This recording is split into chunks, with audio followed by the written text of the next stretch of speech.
everyone. On behalf of Monona Grove School Board, we're going to call our open session into session. We need a motion, please, from the floor. I move we reconvene into open session. Second. Thank you. All those in favor? Aye. Aye. All those opposed?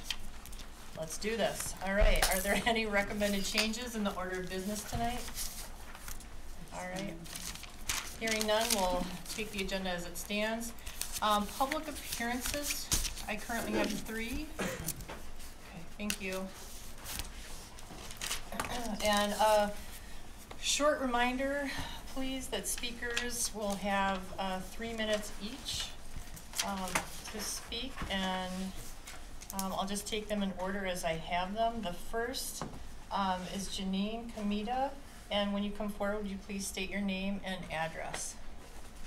Janine Kamita, 402 Dublin Circle, Cottage Grove. Thank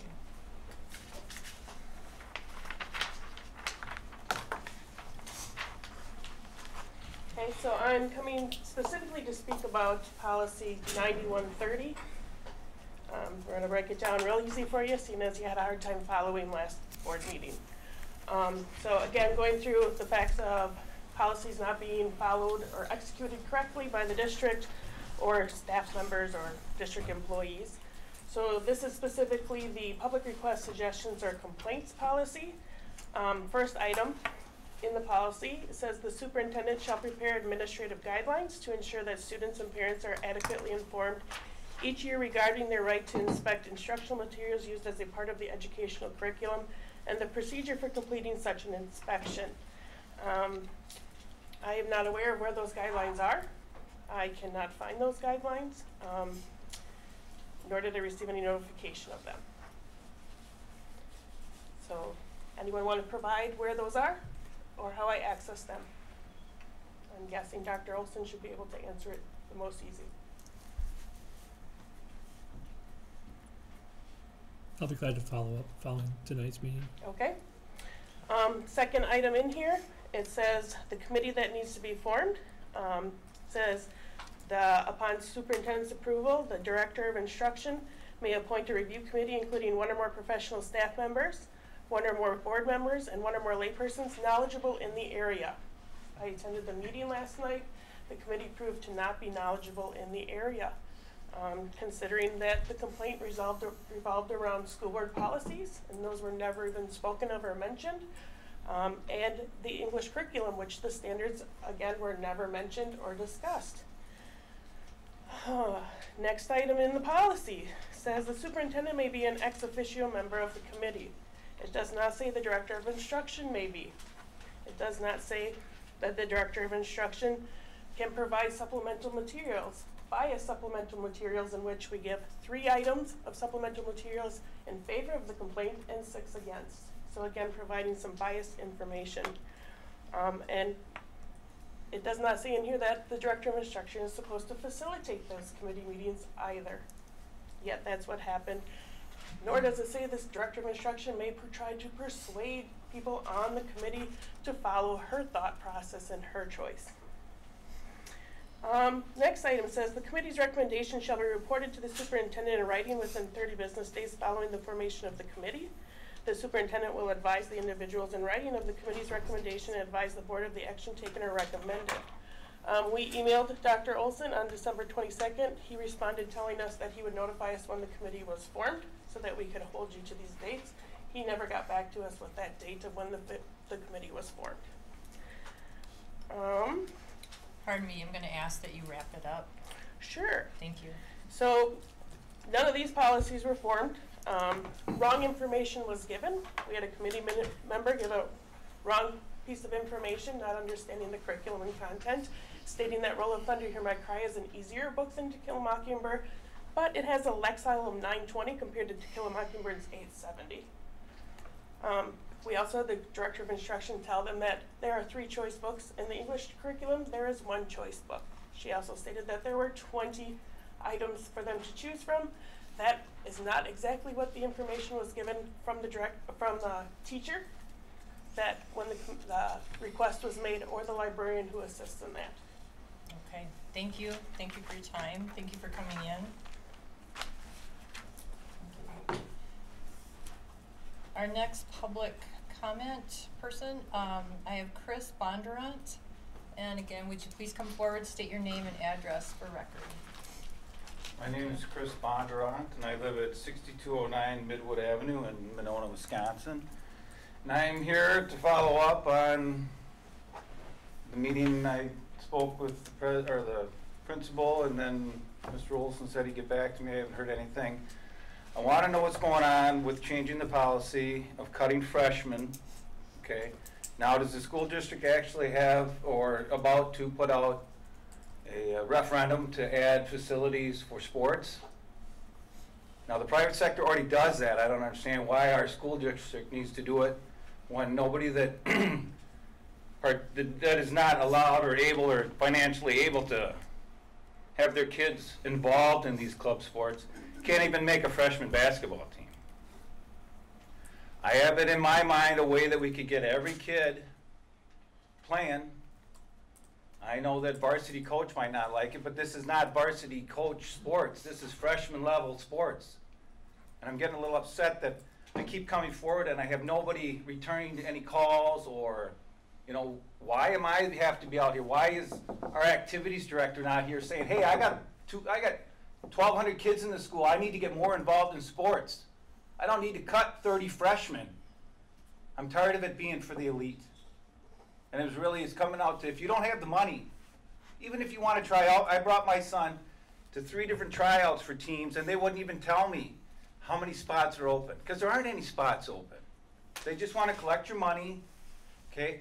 SEA and SERVA and all these other GRB, they have the facilities. Our high school doesn't need to build them. Why are we even considering building them? All these players are club players. The parents are driving them to wherever for practice. I have a daughter that's in club ball. Okay, I know I'm driving to Stoughton twice a week. Okay, I do it. Okay, she just kind of fell into it. It just worked out that way. But I think it's ridiculous. My kids are out of it. Okay, this is not for me. Okay, I'm very disappointed in the sports at MG, very much. I mean, academics, I think my kids would do fine in any school they were in. Okay, they wanted to go to MG because that's where their friends were going. My kids went to IHM. Okay, so we were in Monona. Okay, played rec ball. Why doesn't rec have anything for these high school kids? Why doesn't the athletic department have anything for these kids? Okay, now you say there's other clubs. Okay, when they're out on basketball, what options do they have? What clubs are coming forward saying, oh, here, we have this opportunity for you? Okay, oh, weightlifting. You know, if you're on the football, if you're not on the football team, you're not comfortable in that weightlifting room. Okay, and that's coming from my son that's 6'3", but can't play football anymore. Okay, so that's where I am, and I'm going to keep coming back until I get an answer. Okay, and if you try to get this referendum across, I'm going to start really making a big stink. Because I want everybody to know that if you want your kid to play freshman ball at MG, you better get them playing basketball at 4th grade and an AAU team and specialized. And that's ridiculous. That's part of the problem. Okay? These basketball players, I mean, I coached 4th grade, 5th grade baseball, and a kid couldn't be on the team because I practiced on the nights that were games while he had AAU basketball. Well, you know what? He made varsity. He's on varsity, thank goodness, you know? Because his parents have been paying for him to play basketball year-round since then. Okay? Maybe my son could be there, maybe not. Sir, okay? I'm going to ask you to wrap up. Okay, but where is there the meeting where we can actually talk about it? Okay, because last time I was here, well, we can't talk about it. Where do we talk about it? Instead of me talking to you and you all looking at me. Okay, this is not comfortable for me, but I am going to keep coming back. Okay, because I pay a heck of a lot of money in taxes, and so does everybody else here, and I'm sure that they love all the kids to play. Okay, it starts in 7th grade where it's upsetting right away. As soon as they have their first initial taste of school ball, okay, you're an A kid, you're a B kid. A kid's going to play twice as many games. The B kid's going to play half as many. You know, ridiculous.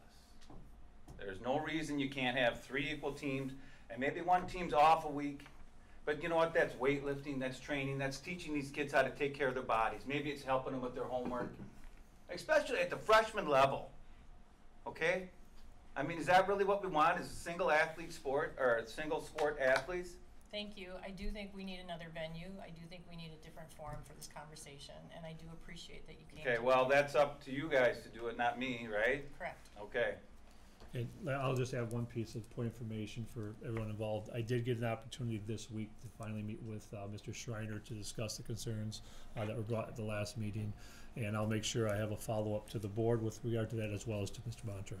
Okay, but I'll be back. I'm gonna Just a keep minute. coming back. So, again, the one thing we are allowed to do is ask questions. We can't Okay. have a discussion. You know, and I'm sorry, I might be loud, oh, I am loud now, because I'm a loud person, but I'm sorry, I'm emotional, but I'm not upset with anybody here, so please don't be upset with me.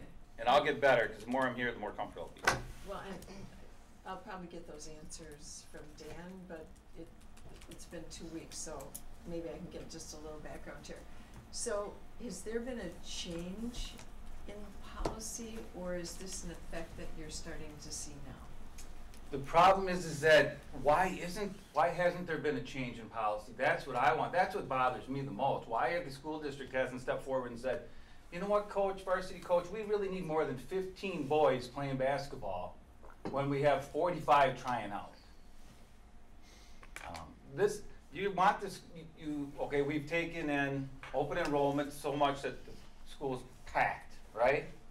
But then we're only gonna leave it to 15 kids? Okay, so then, let me just ask the next question. Okay. Again, you're talking to the moms who formed the freshman teams. Mhm. The process that you followed right now, one of the things you said to us was you haven't gotten responses back. Mhm. Could you just briefly tell us who you've talked to and where you've gone? First of all, I went to Mr. Dr. Bro's meeting at the high school because I didn't know where to start. Okay.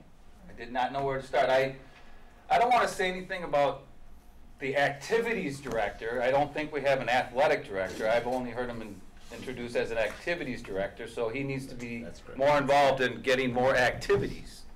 Okay? I went there to his meeting, brought it up to him. He said that he would speak with Mr. Schreiner, and then I left my email address with the person that takes the notes. Okay? Never heard from him. That was before Christmas. Okay? And then I came to the meeting on January 24th, I believe, and Mr. Olson said that he would get back to me, and he hasn't. So, I mean, I'm not so much upset that he hasn't gotten back to me, but I'm not going to let it go, because it's ridiculous. Okay, I It's just not wanted fair to the know, kids. We have some thoughts about processes, and it looks like you've started in a good place. Okay, and I'm just validating you haven't gotten feedback yet. No, I have not. Okay. I don't know where to go, that's why I'm here. And, yeah, because I don't think Mr. Schreiner has much, I don't know if he could change it. I think I think the school district has to reinvent itself as far as sports. Because if it's going to be club sports, then let's get rid of them in high school. And then we don't have to, maybe our taxes could come down, because believe you me, these parents are not going to let these kids stop playing ball. Because they're not getting recruited from their high school games, they're getting recruited at their AAU games. And ask any parent. Okay? And I just don't want to say more than that right now. I don't want to All right. get myself in trouble. Thank you so much.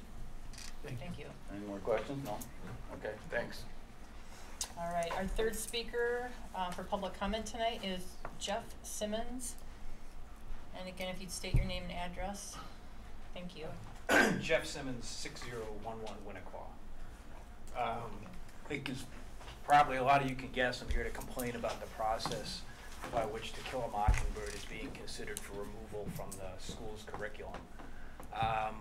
You know, a couple of you people on the committee know me personally. I think as you know me, I'm generally a pretty sober guy. I'm not somebody who gets worked up easily. Member of the Police and Fire Commission. But I gotta say, the procedure that's been followed so far is driving me crazy. And I think some of you have witnessed how frustrated it's making me. Let me give you some background about me so you kind of understand the context of this. I grew up in Queens, in a blue-collar, all-white neighborhood in Queens in the late 1970s. It was a virulently racist neighborhood. And my parents adopted a black child. So my sister is black, and we grew up in a neighborhood where she was called a nigger pretty much every week. And it was during the height of busing in New York, forced busing. So in my junior high school, the white kids routinely threw rocks at the black kids' buses and chanted, "Niggers suck" at the buses.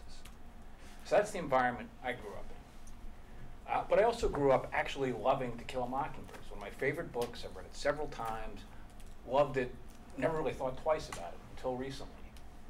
Now I've moved here, live in an all-white neighborhood, and I have two kids who are freshmen at MG, who I think are just starting to read the book as part of the curriculum. I don't come to these meetings, you've never seen me before, I'm not somebody who comes out to vent on a regular basis about anything. I'm only going to come speak if I feel like I actually have something valuable to contribute. And I thought, given my background, given the fact that I have two kids at MG, and I have some thoughts about To Kill a Mockingbird, I might actually have something to contribute this time. And this issue had gotten press, people were talking about it in the press, it's actually gotten national press. So I assumed, the only way I knew about it was because I saw an article about it in the paper, and I thought, okay, I assumed you'd be taking public comment on it. So I went to the first meeting 2 weeks ago. The room is packed. I can't imagine you get that turnout on a regular basis at a meeting. And I assumed there'd be public comment, and there wasn't. And worse than that, the audience, it wasn't just that there wasn't public comment, we were actively ignored. People pretended like we were not there.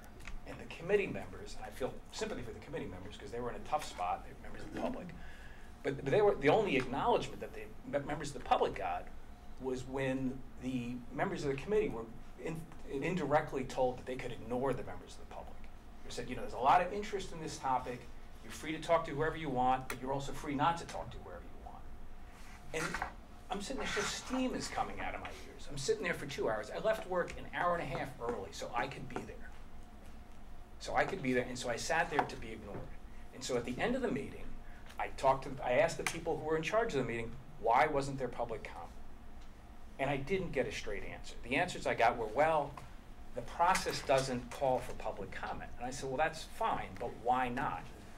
Well, but the process doesn't call for public comment. I said, that's not what I'm asking why. And nobody could ever give me an answer. That's not an answer you would ever accept from one of your students. And yet that was the answer I repeatedly got. So now, I had to go to that meeting, I got rejected, so I knew I was gonna now want to comment on it in some form, so I had to go to last night's meeting. So I left work again, an hour and a half, so I could go to that meeting, knowing I wouldn't be able to speak at all.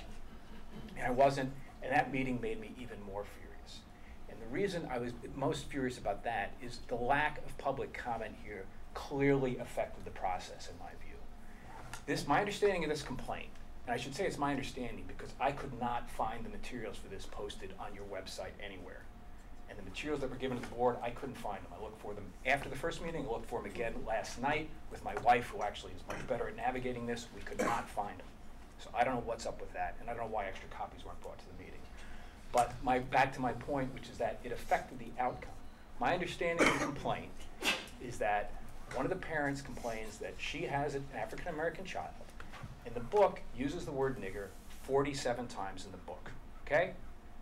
So I'm not saying this is the only issue that needs to be considered, but to me, one of the essential issues that the committee had to consider was how would an African-American child in Monona Grove High School, how would they react to that book?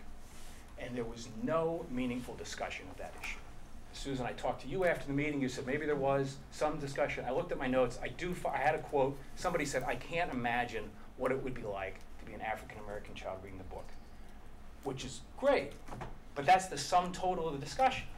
Sir, I'm sorry, I need you to wrap it up. Okay, well that's it. You need to have some public comment. This issue was wrapped up in 1 hour. I'm not saying it's an easy decision. I'm not saying I have the answers, but the process was seriously flawed. And I don't know how you can structure this process without inviting public comment on this. Thanks. Thank you. Can I just ask one quick question? You may. So the policy that we're following is 9130. Okay. So if you have suggestions, even if it's just specifically about the opportunity for public comment in that process, and you could get those to us, that would be great. What do you mean, you get them to you, and email them to you, or? Who do you want, Well, policy, who do you want, to Dan? I feel like I don't want to speak for you, but I think we just heard it. I think your suggestion is that if we do this in the future, and we are going to be looking at that policy again, but I think what I hear you saying is that you would like to see public input into the committee, is what I hear you saying. Yeah, I mean, Yeah, I frankly, I think a lot of the issues you consider, people aren't gonna show up, they don't care, I but heard when it's too. important. Well, and again, So if you- you'd like to hear public comment at the committee meeting as well as? Yeah. Because there was certainly, and this wouldn't have been advertised, but there's always avenues for public input during the process, and there was some of that, I believe. Not to me, but I was It's on so, the but it's so But informal. I think what I Who hear knows you how to saying, and access if there was that? more than that, then yes, feel free to email me or Dan or whatever. But it has to be early, and it has to be at the committee level, because the way this will play out is if I showed up cold at a board meeting where this was considered, I'd vent, and what you would say, understandably, is, well, look, sir, we had a committee that we picked that selected this and carefully considered it, and so you defer to that. Correct. And so my comments would be diminished in that context. They have carry the most impact if they're made in person early. Thanks. Got it. Now, thank let you. me just, I have two things. So I heard Sure. that piece. The other piece I also heard was particularly, I'm not talking about drafts or anything else. I'm talking about resource material that was made available to the committee. Your thought was that might have been you'd like us to at least address that as a policy. When you're providing resource material to the committee, could that be posted in a way that others interested in the issue could see it? Do I have that right? Oh, yeah. See, that's why I was saying, would you draft it? But if we've got it, I'm okay. Yeah, no, I think those are the two main points. I still would like an opportunity at some other venue to talk to the substance. Thanks. Thank you. Thank you. Thank you. Got it. All right. That now takes us to our consent agenda. Tonight we have one item, approval of the January 24th, 2018 school board meeting minutes. Is that correct? Right, that's all we have? Yes. Okay, all right. So we just need a motion for approval. Move approval of the minutes, and move approval of minutes. That's all as we have presented. tonight. Move approval of minutes as presented. A second, please. Second. Thank you. All those in favor of approving school board meeting minutes for January 24th, please say aye. Aye. All those opposed say nay. Consent agenda and the contained meeting minutes are now approved. That takes us to our recognitions.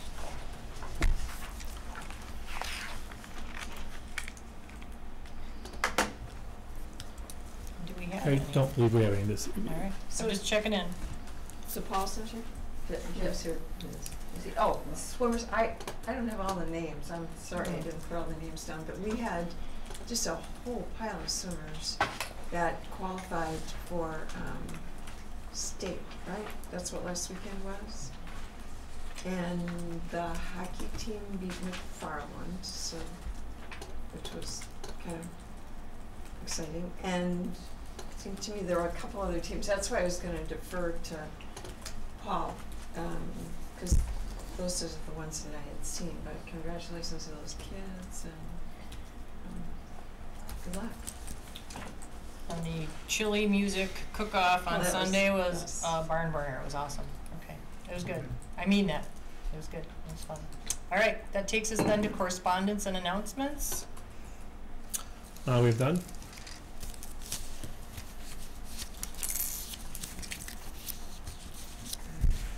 All right, then that takes us to our special report on our facilities advisory committee update. Oh, wait, I'm Okay. sorry. I should have written that down, that's my fault, I apologize. We received correspondence, I received correspondence, I don't know if the rest of the board did, asking about, basically, pathways for students, in addition to the four-year college pathway. So, did the rest of the board get that? Okay, so generally then Dan will respond to that, and how, I just wondered how we're gonna. Are you referring to the email that we received from one of the people who spoke to us before about feeling there was too much emphasis on AP and more, is that the one you're talking about? That's the only one I would refer to. Yes. Yeah. Right. So your question is, who responds?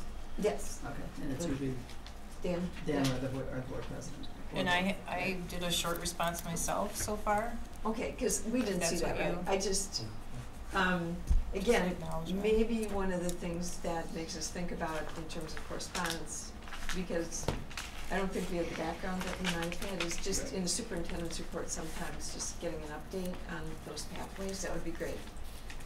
Nothing urgent, just, Yeah, as a board member, I'll feel more knowledgeable when I'm asked a question. The question was about programming for kids who might not be necessarily in pursuit of college. Right, And right. we do some things for that, but I Right. agree with you. Yeah, I don't think it was a question, I think it Well, was a comment. It was, but it was, I think They wanted to know more. information would have been helpful. Yeah. Would still be helpful, because we do some things in that area. We do the school of Yeah. work, we have a great tech ed program. Yeah, we had We have a lot of stuff, so I think it would be worth responding with that information. And That's my maybe own- publicly to show them that we are aware of that. My problem was, when Sheila was here, I just had a better communication pathway, and we have a person that's been there, I think, in that position 2 years, and maybe the board doesn't get as much feedback about that, so that just triggered the thought that, not urgent, but as we go forward, if we respond. Thanks. Thank you, I made a note.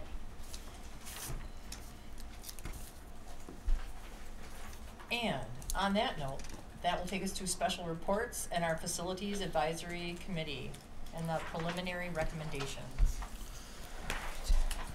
Okay, while they set up, we have 5 members of our Facilities Advisory Committee here tonight to present the preliminary recommendations. We also have representatives from EUA and Findorf that are available to, answer any questions as well, and actually provide a little bit of comment. So before we begin, just to clarify the materials that the board have, tonight, as far as hard copies, there are 3 things that were placed at your tables. The actual written recommendation, which is a 5 or 6 page document, and then the supplemental materials. One was just stuff you've seen before with regard to the previous long-range facilities plan, some of your recommendations, and the Facilities Advisory Committee, and then a whole packet of supplemental information. Again, many of these things you've seen before. So tonight, our committee is going to actually present slides that represent all the materials that are here, but hopefully in a concise way. So, so we had asked that they be allowed to present it in its entirety, and then we'll make sure we have plenty of opportunity at the end for questions, comments, and dialogue. And we'll also, when we get to the end, we'll talk a little bit about next steps in the process, and how we're going to proceed as a board with that. I have some questions for you as well about how you'd like to proceed. So keep that in mind as we move through. Dan, I'm really sorry. So, when I looked at this earlier, there were 2, there were a couple. I just wanted to clarify, the ones that you've just given us, were Yeah. those the ones that have been added more recently? Yeah, so thank you for bringing that up. So Sorry. the initial draft, I have there were trouble 2 actually hearing. drafts posted to board docs. As we updated those 2 documents on board docs turned into 3, but it's the same information. So if you looked at the original stuff that was posted on Friday, Okay. nothing has changed, or the word draft came off. So, the draft, I think the one that was originally These are posted said similar. version 4, or does it say draft? this one says draft 4, the one, Without draft is identical. We just confirmed that Okay. nothing changed. okay, so if I've read this, Yes, there's I've no new read this. information. thank you. And then the others, that's a preliminary report, right?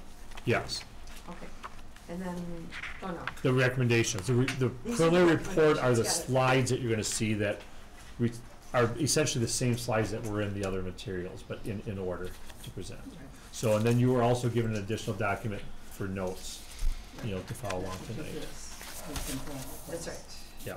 That's right. Okay, So, this one I had. Yep. This one I didn't. Correct. So that is a compilation of, So this is new, I haven't ever seen this before until right now. yeah, it's the same slides, it's just put in order in a slideshow. And this is just a summary from the previous long range. Correct. Yeah. Okay.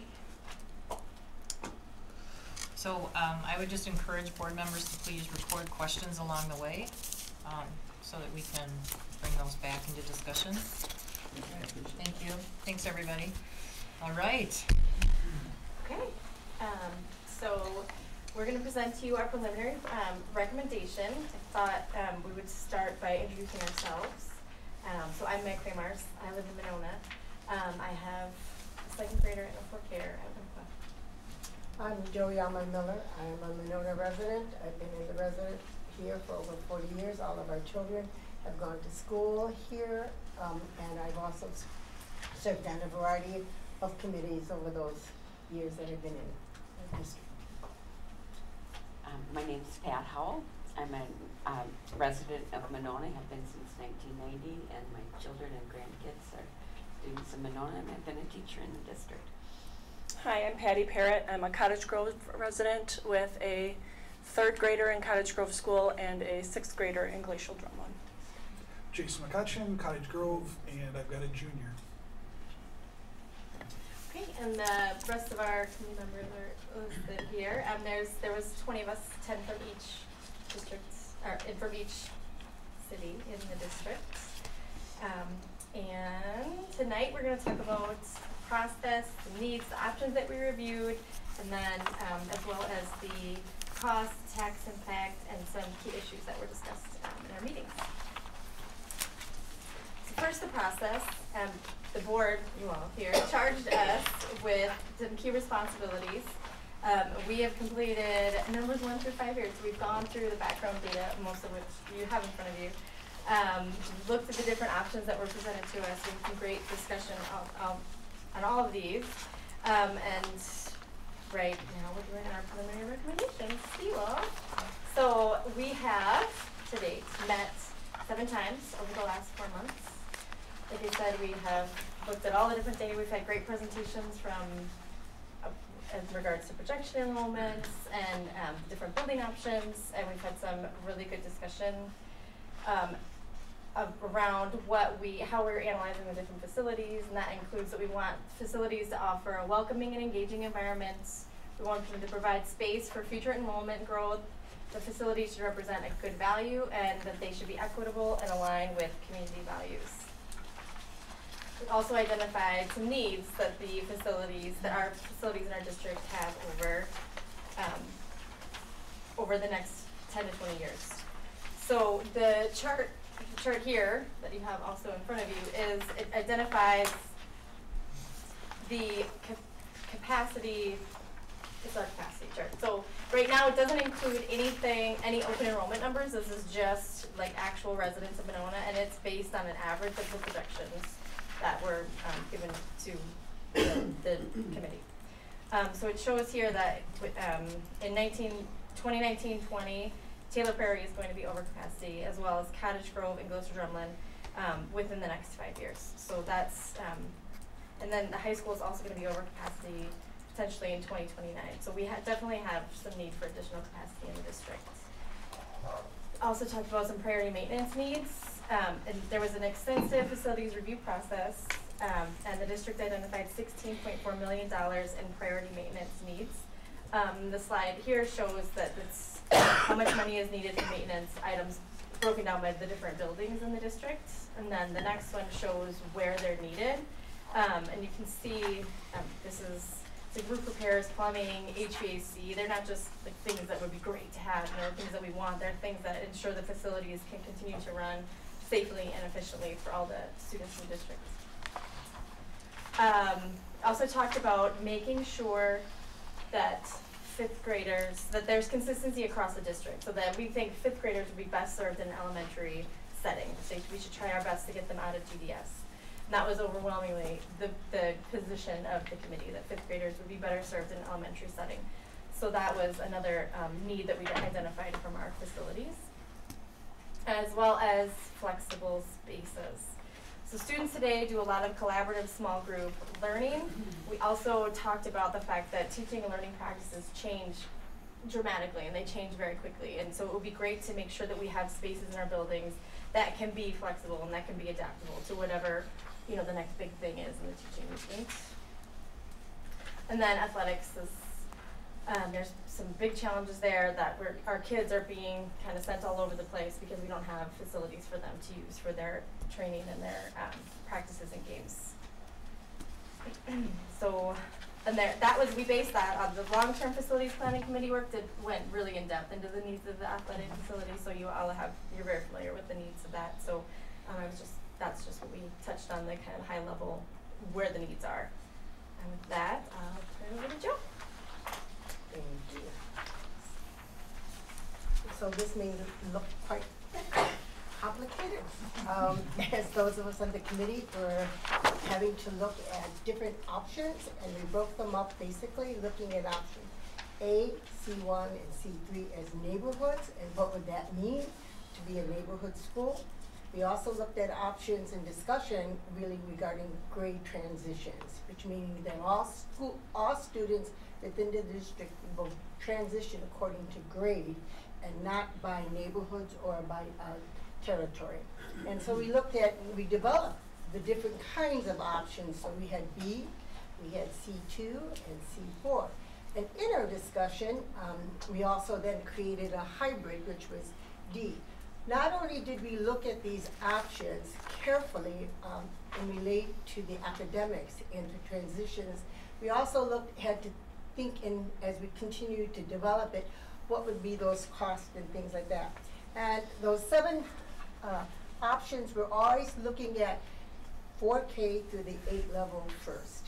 And so the similarities on all the options was, as Meg pointed out, is that there was a consensus by the committee that 5th graders belong at the elementary level district-wide. If you look at some of the options under the grades, and you'll see, we even looked at, can we create school districts according to community, meaning all Monona students stay in Monona, and what would that mean? And so you'll see those circles where we have those options were also discussed. We came to the conclusion that based on the projections and additional capacity, that a new elementary school would probably have to be built or be considered in Cottage Grove. All the schools were looked at regarding renovations and addition, and also at the high school. We looked at all the same athletic plan would come into this option, because at this point we're just looking at the total picture, not breaking down in terms of priority and other options that may come up in future meetings after input from the community or feedback from the board. All fund the pool $16.1 million in priority capital maintenance needs. Because at this point, the committee has felt and has heard that these maintenance needs cannot continue to be put off without having really delirious consequences there.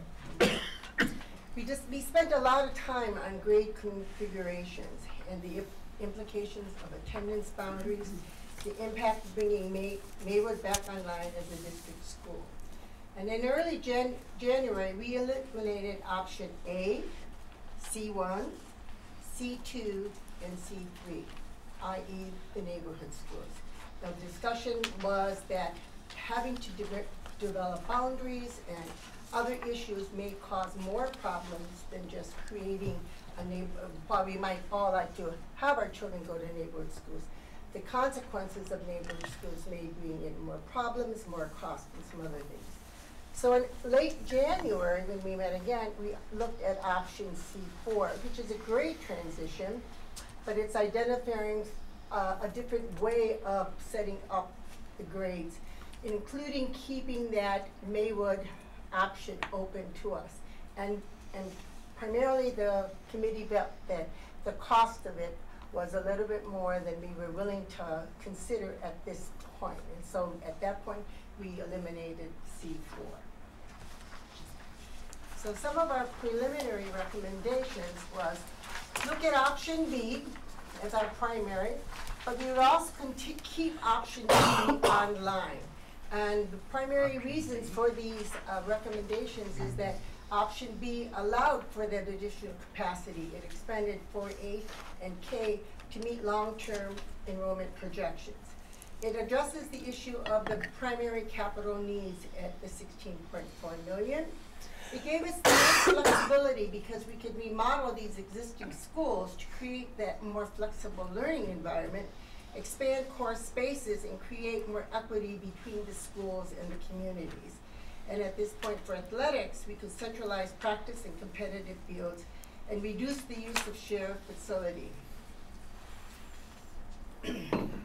Option D is quite similar, except that Taylor, Prairie, and Cottage Grove are structured at the 4K to 2 level. So these were our preliminary recommendations. Just keep option B. So Taylor, Prairie would be 4K to K, Cottage Grove 1 to 2. The new school would be for all 3rd to 5th graders in Cottage Grove. All middle school students from Monona as well as Cottage Grove would go to Glacial Drummond. Monona students would stay at Winnicott, going from 4K to 5th grade. And then the high school would be at Monona Grove, 9 to 12. And then we would have MG 21 school for 9 through 12 as that alternative path. One of the benefits of looking at option B was that all of Cottage Grove remains together. There's no divisive boundaries to implement. The entire grade level staff is in one community, can plan together because the students would be, and the teachers would all be at one school. On the other hand, there are a few more transitions, which means less opportunity for mentoring and less stability in some school communities, for example, the PTOs. But I think this would lend itself to future discussions by the committee. At this point, I'm going to turn the slide over to our professionals, and they're going to be able to tell us exactly what some of those renovations might be. This is a legend that they're going to be talking about, so I'll ask Bob or... Oh, clever. Okay. Excellent. But they're a light blue, a darker blue, and an orange. So pay attention. Wow. Nice, Joe. Well, first off, again, Bob Weigert from Epstein Union Architects. Glad to be here. The committee did a great job, and thank you all for coming tonight and presenting. You're doing a fabulous job. For a second there, Joe, I didn't think I was going to have to continue. I thought you were going to for me. Joe kind of ran through the option that the committee is considering. I'm just going to show you again the plans that you've seen before, probably a year or so ago. Again, these are preliminary ideas. The key that you see on the screen shows you what those colors mean on the plans. So the light blue is a light renovation. If you think of that more as like finishes, we're going to go in and paint the walls, change out the flooring and the ceiling. Very light, we're not tearing down walls. That's really the blue, the dark blue is where we're getting into heavy renovation, removing walls, things like that. And then the orange is new construction.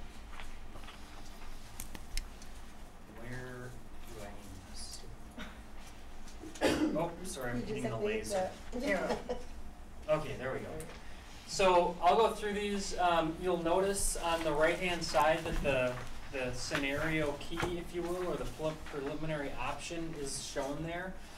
So at Taylor Prairie, what we're looking at doing is creating a link at the back of the building. So you've got that horseshoe configuration right now.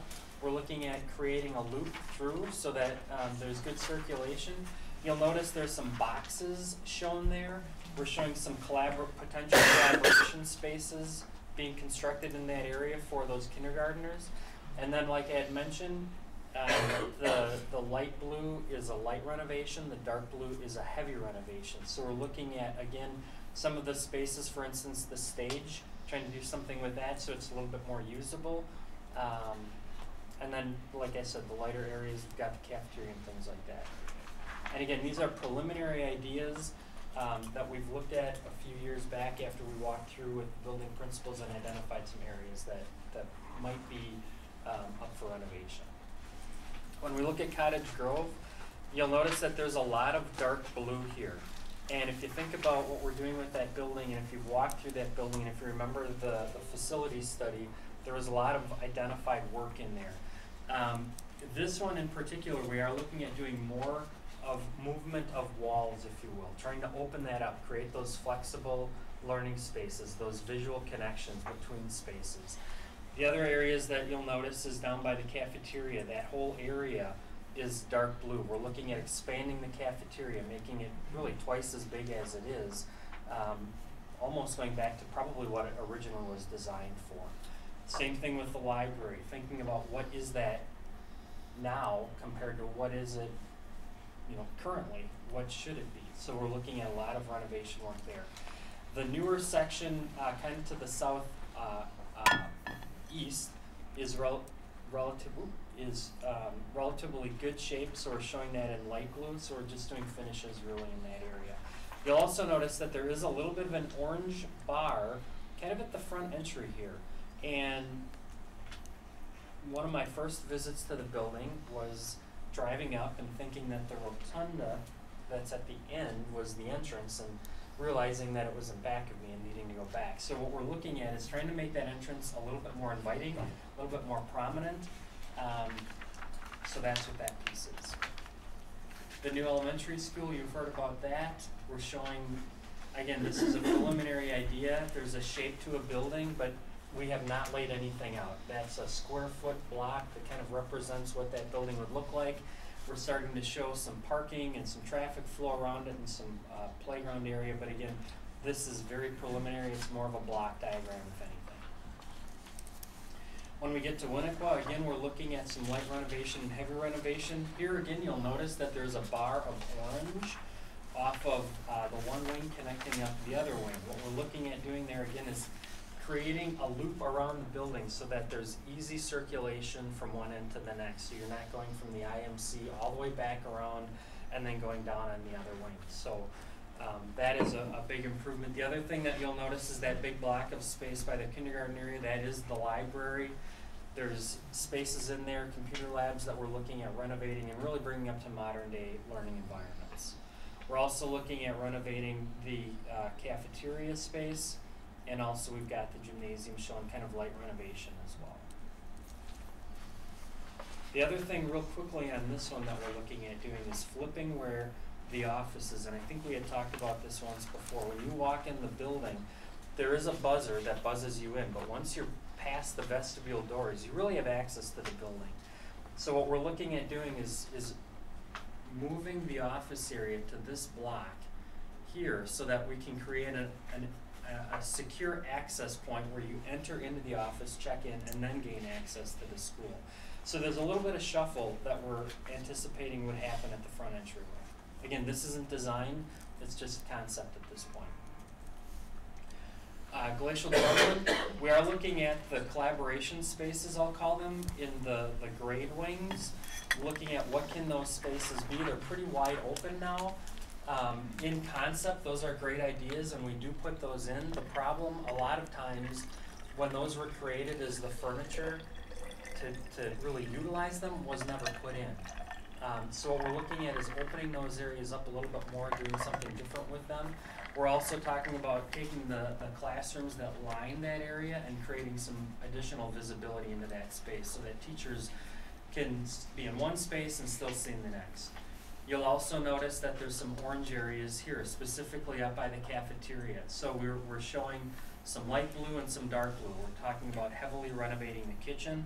If you think about the servering and how that whole serving line works, we're looking at redoing that.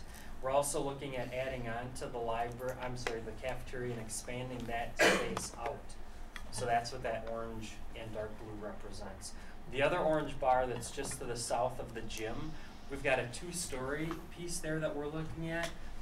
Obviously the gym's on the upper level. So what we're thinking about doing there is more of a fitness center.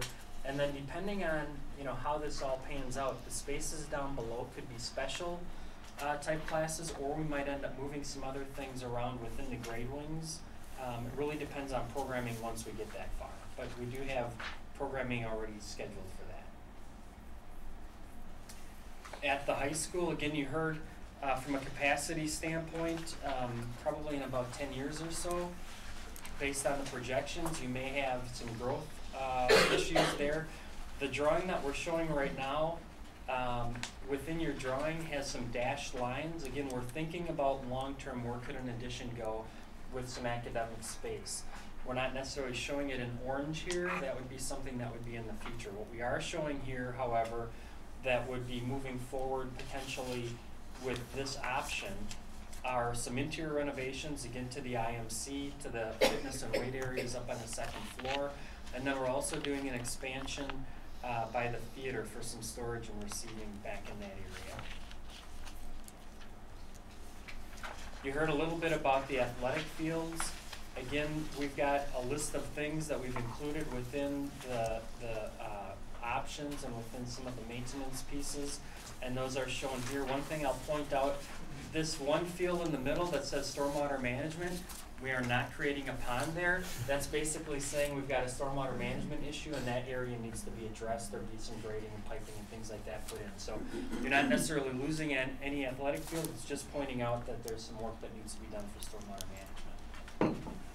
And then finally, when we look at the site adjacent to Glacial Drumlin, and you saw this image before with just the school and the parking and the athletic fields and such, the additional space that we have on that site could accommodate these pieces. So we're showing some baseball, some softball. We've got not necessarily a competition track, but a running track with a soccer field in between, and then some practice fields, and potentially some field activities as well. Again, we wanted to take a look at the site to see what we could fit on that site. Whether or not all that moves forward, that's really up to you long term, but that's pretty much what you can fit on the site. Who's up next? I have the last slide here. So the last slide that I'm responsible for is called Under Additional Consideration. This is just a clear, again, the option B. Where it says that in Cottage Grove, Taylor Prairie would have 4K to 2, and Cottage Grove would have 4K to 2. You would have everybody then going to the new school at 3 to 5, going on to Glacial Drummond at 6 to 8, and then Monona Grove High School or MG21. Winnequa, Monona students would remain the same. We did not throw out this option as a committee because we felt that we needed to continue to look at it and to see what might, with further discussion from the board or from the community, that people might like to do this because it allowed for one fewer transition. We also were told about transitions are important to children. But we also saw that there might have been some other considerations to think about as well. The implementation of boundaries in Cottage Grove, if you have two schools having the same grade level, to be able to do that. It could be a potential for divisiveness. There could be some social demographic and economic inequities if you don't do it just right, which is very difficult to do. And also the Cottage Grove staff would be split between two schools. And we thought that we would like to hear a little bit back from the teachers and some other kinds of things to do. We also felt that we would like to at least toss this out and see what the school board members might like to think about and or if we put it out as an option for the community as well. And with that, I'm going to give it over to Pat, who will talk to you in the next series of slides. Okay. And so what I'm going to talk about is just the preliminary costs and tax impact, and these slides kind of speak for themselves. And I was out of town and not able to meet with people, so they gave me this easy job of putting these up here. So the first one is the preliminary costs for option B, and some of this we've already gone through, but this just breaks it down. The costs for the new elementary school, what the remodeling costs are for each of the buildings, and of course Maywood's not included in that. So we've got a total remodel estimate, and then the priority needs that were talked about previously, and then the athletics at both the high school and the elementary school too. And as we've looked at this, it was very helpful in the process too to have the opportunity to tour the schools, have the principals lead us through that, and have the consultants join us in that process. So I think that provided a lot of insights for us in the process.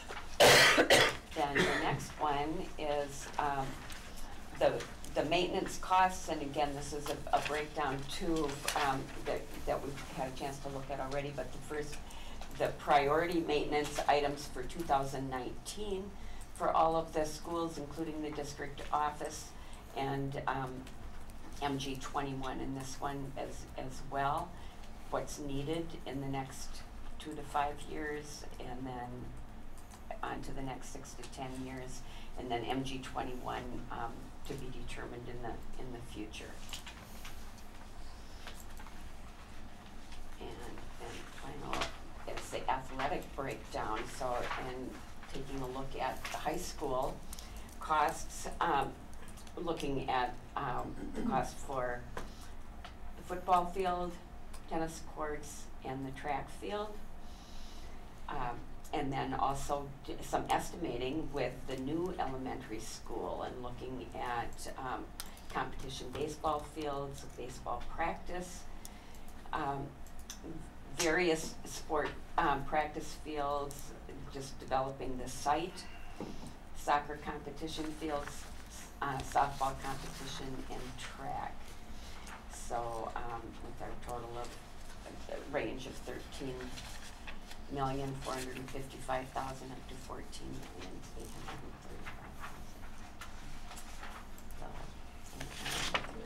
There was one thing Yeah, you weren't here, No, that I you weren't wasn't. here earlier, but Okay. I think one of the concepts that came out of why would we need any of these upgrades and things like that is, at the current time, we were told as a committee that our fields are inadequate to support larger competitions, whether it be football or baseball and whatever.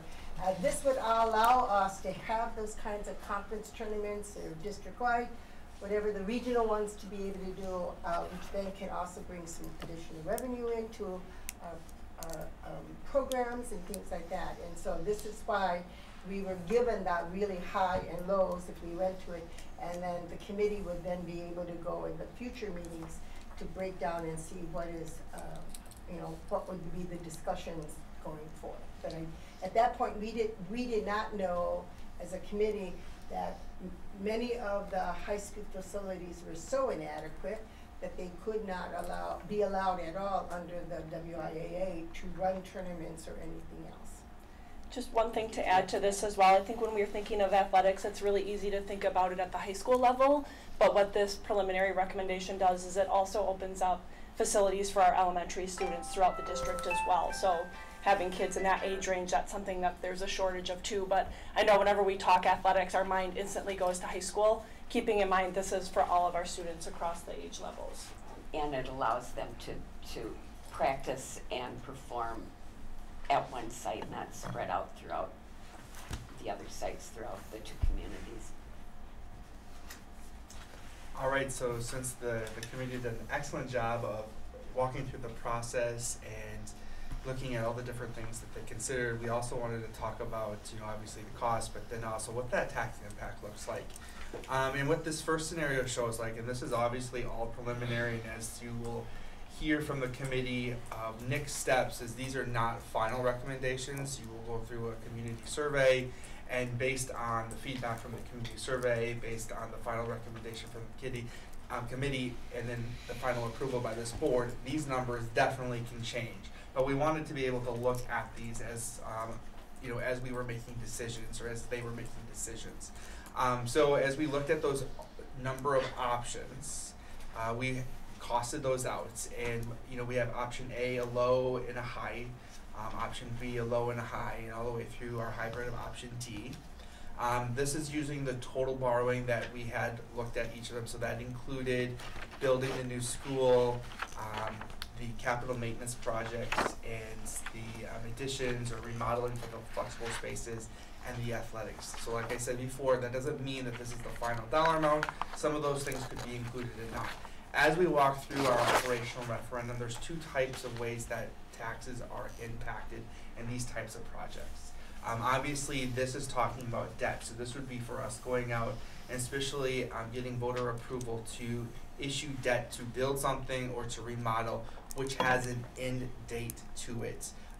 it's allowing us to go out and start construction. So you can see from each of these, and we're looking at fair market value, that's in the highest mill rate this would be. So if we were to go with option B and ended up saying that the borrowing was 82 million to 88 million, we're looking at a highest mill rate of 0.78 up to a 0.91 per $1,000 of fair market value, and then we give 4 scenarios down below. We're using the highest because the way that school financing works is obviously if we spend more money, and as a negative aided school district, we do potentially lose some aid. And so we can't say, well, the first year this is what it's going to look like. The other part of it is our state budgets are all in 2-year cycles. So what we have to do is we have to make some assumptions that, you know what, equalization aid is going to be at this. And obviously when we do borrowing for construction projects, it's typically over 20 years. We're not in a position that we're making any type of recommendation at this point for referendum. We don't know what the interest rate's going to look like. So there's a lot of moving parts. So we wanted to be able to give you a good idea of what this would possibly look like, but obviously not coming in and saying these are guaranteed dollar amounts. So this scenario is showing on the side of things if we were to, you know, go and issue debt for building a new school and the remodeling and the athletics. The second part of opening a new school is also operational. So this is very similar to our operational override that we did a couple of years ago at the 2.6. The reason this would have to happen is when you open a new school, there are certain positions that obviously need to be in place. When we move, teachers are based off of enrollment. So if we move 50 students out of one building, typically the same equivalent number of, based on board policy, those number of teachers are coming with. However, when we're looking at operating a school, we have administration, we have administrative assistants, we have buildings and grounds, we have food service, and we have some of those student services that don't directly gets increased with student enrollment alone. And so that's why we're looking at 2 different scenarios, and one obviously is if we were to open up 2 new schools, and the other one was to open up 1 new school. So if you look at scenario 1, which aligns with the preliminary recommendation, we're looking at an override of about $840,000 to $930,000, and you can see this would be the additional mill rate increase on top of the debts. Obviously, you know, we have the $2.6 million referendum out there. That's going to sunset in the future. We need to talk about what that's going to look like. But what we're doing right now is this is identifying what positions and what we believe that cost would be to open up a new elementary school in the Cottage Grove area. Patty? Okay. So we've gone over the preliminary recommendations and some of the costs. We wanted to spend a little bit of time going over some of the other topics that our committee discussed in detail, and that'll give you a little bit more insight to why we ruled out some of the options that we did. We spent a lot of time, before I get to that, to echo what the rest of the committee has said. You know, again, these are all very preliminary. It's our first draft. We'll get to next steps, but you know, again, as we go to those next steps, we thought it was important that everyone understands the work that's been done to this point. So we did discuss Maywood extensively, and I know there was some concern about why we were discussing extensively. There were some new members on the committee, and as we were out talking to people in the community, Maywood came up a lot. And so we did want to make sure that we did due diligence on that topic. Ultimately, Maywood is not a viable option. It has a limited capacity of about 300 students, and not to mention that capacity is in Monona, and as you could tell by those enrollment numbers, the capacity problem is in Cottage Grove, not Monona, so it's not solving that problem. Second, as you saw by the operational slides that Jared just showed us, it really creates an extra operational burden for us, so it really creates skyrocketing operational costs. And then there's some of the basic things. To remodel it, to bring it up to speed, to be consistent with what we would expect for our students is a significant investment. Not to mention it's not currently structured in a way that delivers the type of education we want our students to have. You know, we discussed, could it be a viable junior high? But if we look at the type of science programming, for example, that we deliver at Glacial Drumlin, it would create a significant investment in Maywood for us to be able to do that. So again, we just took Maywood off the table and out of all of our options. Another question people like to ask, especially those that have never been in this building, is why don't we move everyone back into Nichols? And Again, not an available option because it currently is in use. Obviously with the district offices and with MG21, there is not currently any space to bring any grade levels or additional grade levels back into this building. Finally, Monona Grove High School, obviously we're currently under capacity, but we do recommend that the board keeps this under close watch because if you recall from that chart, we will have capacity issues here in about 10 years' time. And then as they showed, they do have some thoughts for additions in the future, but that's considered outside of the scope of this project currently. So the last thing you could do, other than what we've already talked about, is nothing. And the committee feels really strongly that this is not a viable option as well. Because there's certainly a cost to doing nothing too, right? First of all, if we do nothing, we will be over capacity in 3 of our schools in 5 years. So what are you going to do with those students? We're going to put them in a trailer in the parking lot. There will be nowhere for those students to go in as little as 5 years. So we feel like the time to act is now. In addition to that, thinking just about where to put the kids, the strain that it puts on the educational system is enormous. What we'd be asking of our students and of our teachers, we don't feel that that's something fair to ask of our community and our staff that works hard to educate our students. The deterioration of the district buildings. So we looked at that $16.4 million number. And it's my understanding that 2 years ago you looked at that number and it was $14 million. And so all we know for certain is that number is just going to keep on going up. If we don't do something now, a roof that needs to be repaired might cave in. We don't know. We have to act on those maintenance needs, and we need to do that now. We also know that construction and financing never gets cheaper, so it's just going to continue to go up. Again, the cost of doing nothing now will only be more expensive tomorrow. And that relates back to that additional deferred maintenance cost. Again, if we do nothing now, it's only going to have to cost us in the long run. I think that's all my part, right? So with that, I'm going to pass it over. What's that? Just flip it ahead to here. That would be the opposite. Okay. Pass it over to Jason to talk about timelines. Yeah, so, as we get done here, we start wrapping up and start doing things. The chart that you can see here is we're in the middle of February, so this is where we come back with our preliminary recommendation to you. We already got a couple community listening sessions scheduled. The first one is next week, and then there's one the week after that. So we've got those coming up so that we can inform the public of what we're talking about, what we're trying to do, what we're recommending, what you guys are thinking about potentially doing down the road, just to make this as open and transparent as possible. And I guess that's a key that was reiterated numerous times as we went through these discussions was, make this as open and transparent as humanly possible. Not everybody's going to get all the information or see all of the details, but try to provide as much as we can. And so some of that will come out through your community survey. We've heard good things about the company that you've hired to do that. So that's why this information that you've got in this 35 pages here will hopefully guide you down that process of getting good, solid questions and answers to that. And then in mid-May, we all get back together again, hear the results of that survey. The committee will come up with a final recommendation for you then by the end of May, first part of June. And we'll move forward from there so that you guys can decide what kind of actions you're going to take at that point, whether things progress along the timelines to a potential referendum or referendums, depending on what you decide you want to do. So, that being said, one of the unique things is that tonight we get a good chance to ask questions and give you more feedback on the specifics that you've got. So the 5 of us are here to give you what the consensus of the group was, and also we have the experts that are with us. So I guess now fire away. Iger? Thanks for all the detail, getting to all the details. I have a couple of questions. First one is, we go back to the options configuration slides, the one that shows the 7 options. Flip back there.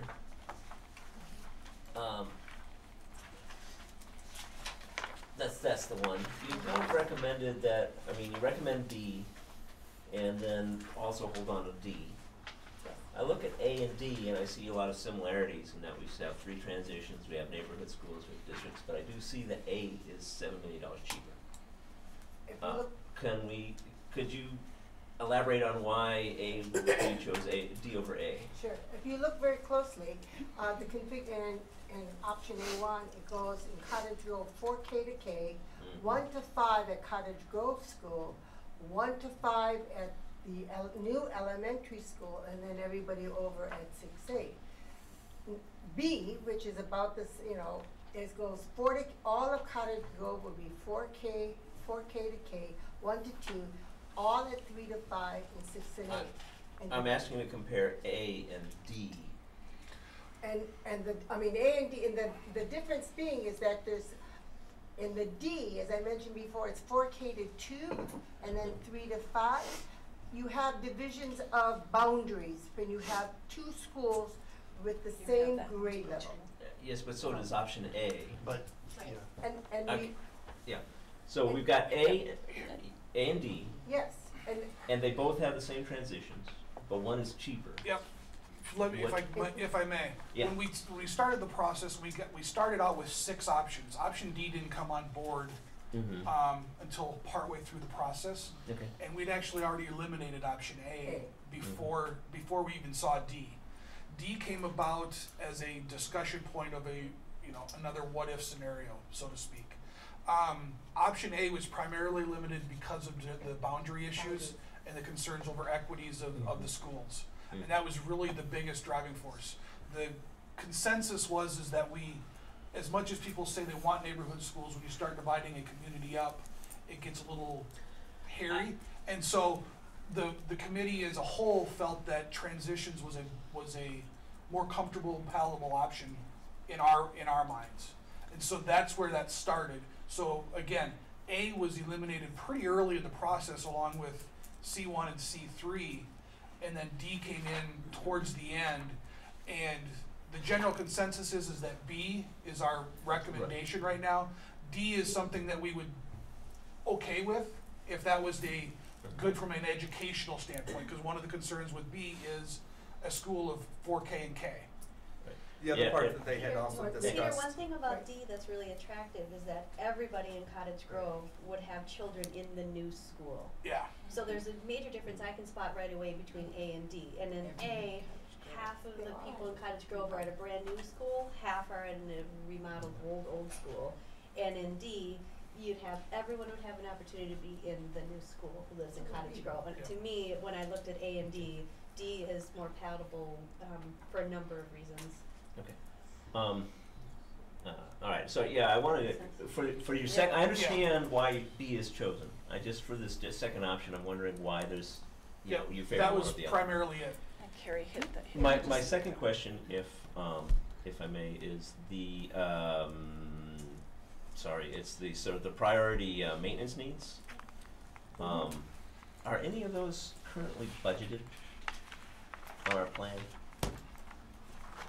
This I think that's all, because we've got, for example, school roofs at the high school is in our plan right now. So anything that we are taking care of in this summer capital is not incorporated. So none of those things, so this is all additional to what we have on our capital plan right now? Yes. Gotcha, okay, thank you. So Susan Fox, did you want to? Well, I just wanted to add to that comment about D, because as Jason just said, and I'm not sure if the import of that comment registered on people, but one of the reasons D was suggested was because a few people raised a concern about having such a limited school of pre-K, K. Saw it as sort of too much of a preschool. Some people didn't see that as a problem, but some people thought, well, maybe, if you started out with 2 schools where it was pre-K 2, the kids are younger, maybe dividing it would be more dividing the community would be more palatable. That was part of the thinking. So I think if I'm correct, by listening to the conversation, that's what I was picking up. And so that could potentially work, whereas to divide all of 1-5 would be just too much of an issue. Yeah, we even actually asked Principal Hazley, that question of how does what's a 4K K school, how does that feel and look? And the response we got was that it'll work just fine, but the committee still felt that, again, it could be too many young kids in one spot. Yeah. But that's not necessarily our decision to discuss, because we don't have that knowledge and expertise. I also want to reiterate to the board is that while we've come to consensus regarding this preliminary recommendation, there is a lot of discussion between the 20 and now 19 members that never was, that wasn't always consensus. We still have very strong discussions and viewpoints to be able to see that. But one of the things is that we have committed ourselves to work together, and as key things come up that we can agree on, all right? Because as Patty said, this is a really preliminary. When it gets down to the nitty-gritty and the priorities, then you will see this committee really each come out and say their piece and to be able to do it. And I can speak for myself because I've worked on school committees and closings for many, many years. And so what I did was I spent the last 2 months since being on the committee looking at every referendum in our conference and what their communities had to go through. And were we following the same blueprint for those successful referendums? In addition, I worked on the referendum for Madison College, and I know how much work it went in to get that one, because it's even a much larger one that we're asking the community to go for. And I think as I found out information, that my responsibility, I felt, was to raise those questions to the professionals and to Dan, and to keep on pushing for those answers. Just like every other committee member had concerns that we continue to push for. So while this is a preliminary recommendation, and you see 5 members here looking like we all voice total consensus, let me tell you, we are as divided as you are. Thank you. Again, having gone to all but one of the meetings, this was just an incredible, impressive thing, and to have addressed the board's kind of directive to you for you to do this study has been amazing. So I think there are a couple of things. One is, I know there's at least one other member of your committee here, and I don't know, I know this is a presentation thing, but I think it's important to invite all the members of the committee who are here tonight to have a chair up here. And John may not want to do that, but his value in that committee, understanding you probably didn't speak until that last time. You're fine back there. Susan, but not tonight. Okay. One of the reasons I'm mentioning that is that there were members on that committee who'd previously been on the previous committee and have a little more of that history. The other thing is to understand that what we did was we directed the committee to do this review and study. So when there's a question, we shouldn't be answering the question about how we feel. Our role is to listen respectfully to you. So if we're not doing that, feel free to talk back and tell us something. Then my real question, well, I guess it's a question, is I was just, and I hadn't seen this before because we just got it. And I think it's actually page 12. It's hard because our pages aren't numbered and the slides aren't numbered. But you get to toward the very end, and I have page 12. It says preliminary cost maintenance. And that slide confused me because you had talked about capital improvements, and then all of a sudden there's a slide on remodel, and it's titled remodel. And then there's a slide on maintenance. So it would be helpful for me to have you explain that piece so that we can better understand it and the community actually sees this document, because I think it's confusing. Yeah. The other thing is I really want your input on, so when you hear language, and again, Joe and John have this history, but I'm looking at language for Glacial Drumlin, which to a lot of the community feels like a brand new school. Especially when you have a community from one community that walks in there and sees it and is used to being in other environments. And to hear people say, well, then everybody gets a new building, and I'm thinking, no, they don't. This is a unified school district. We're meeting the capacity needs. in a section of the school district, but you're right, a bunch of kids are not getting a new building. So it's all about meeting their needs, and I appreciate that you guys have been very, very good about that. But when you start, when the presentation, and it wasn't you guys presenting, started to be about renovations, capital improvement, whatever repair, whatever you wanna call it, I understand repairs and people understand the roof. But when you say things like, looking at collaborative concepts, furniture never purchased, open these areas up more, areas we've never used the way they were supposed to be used. It's one reason we didn't hire that architect. You know, I think it's going to be critical for us to hear from you when you talk about capital improvements, and we're talking about $88 million. I need to know what you think is compelling. Starting with your rewrite on your report is fabulous. So it's up to you guys. I'll start for you, Susan. So the difference between the remodel and the capital improvement is we're looking at it on this. The remodel is the section that goes back to the light blue, the dark blue, and the orange. So that is the proposed enhancements to each one of the individual facilities that the gentleman walked us through. So that's why it's laid out, each one of those, the light blue, the Is dark. that included in capital improvements? No, It's the a capital separate improvement category. is the maintenance number. So that maybe should say maintenance Okay. instead of capital improvement. The priority need. The priority maintenance needs is the 16.4 million.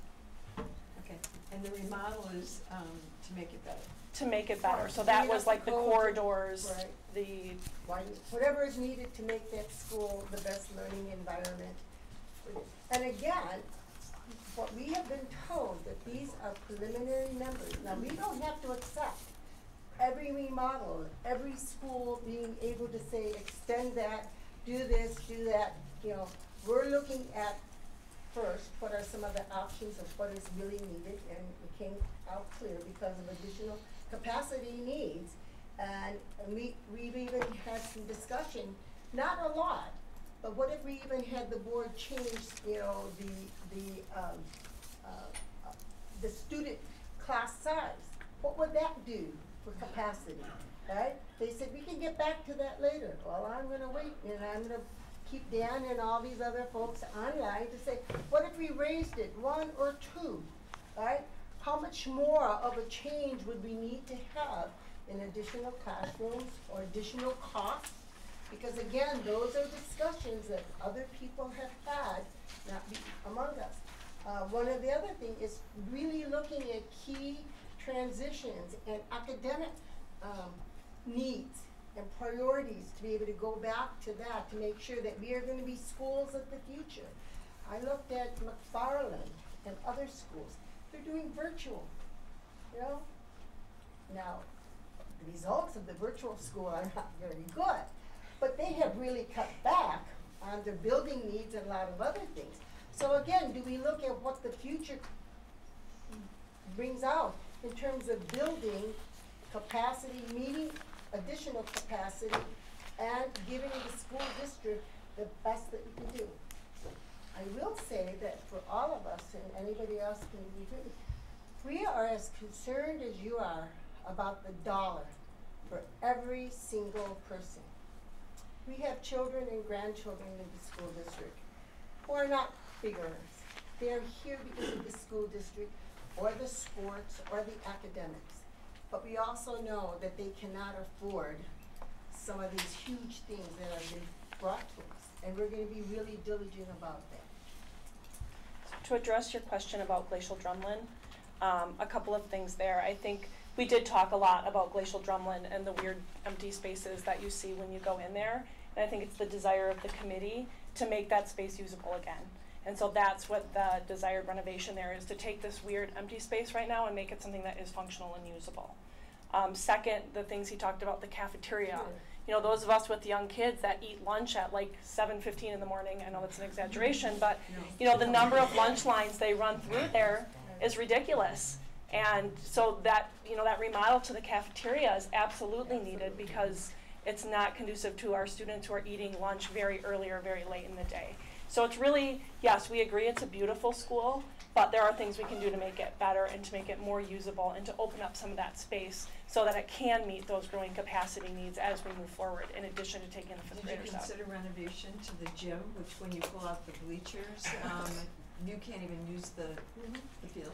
Yeah, we talked about that, and that's part of that orange area that was beside it. So if they could even, create some of those additional spaces off of the gym to utilize for either fitness space or something else, that some of the gym units could use it. But it doesn't The problem change. is it's like landlocked, right? Right. So Yeah. that's what we learned about school construction. You shouldn't put a gym in the middle. That's my big takeaway. Don't put a gym in the middle. And like Pat said, it really helped when you went through the school tour. I've been in most of the schools, but I was really surprised, even in 3 years, the changes that some of these schools have, and certainly in 5 years. And I know there's a lot of folks in Monona that haven't been in every elementary school in Cottage Grove. When they think of Cottage Grove, they think, oh, well, the school is old, but it isn't old anymore. They've had renovations, they've had changes, same thing with Taylor Prairie. I think the committee chosen had, each of us have strengths that we bring to the discussion, and that I can value each of my fellow members on that committee when they ask the questions, because they're all bringing maybe a viewpoint that I don't see, and just the fact that they bring it up or ask for the questions. Now, we are going to be much more discerning, I think, in the next phase.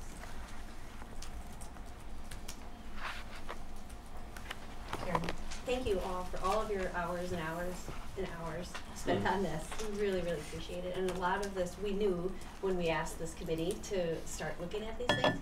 So the one slide that it was a surprise to me that was added is the one that's about the consequences of doing nothing.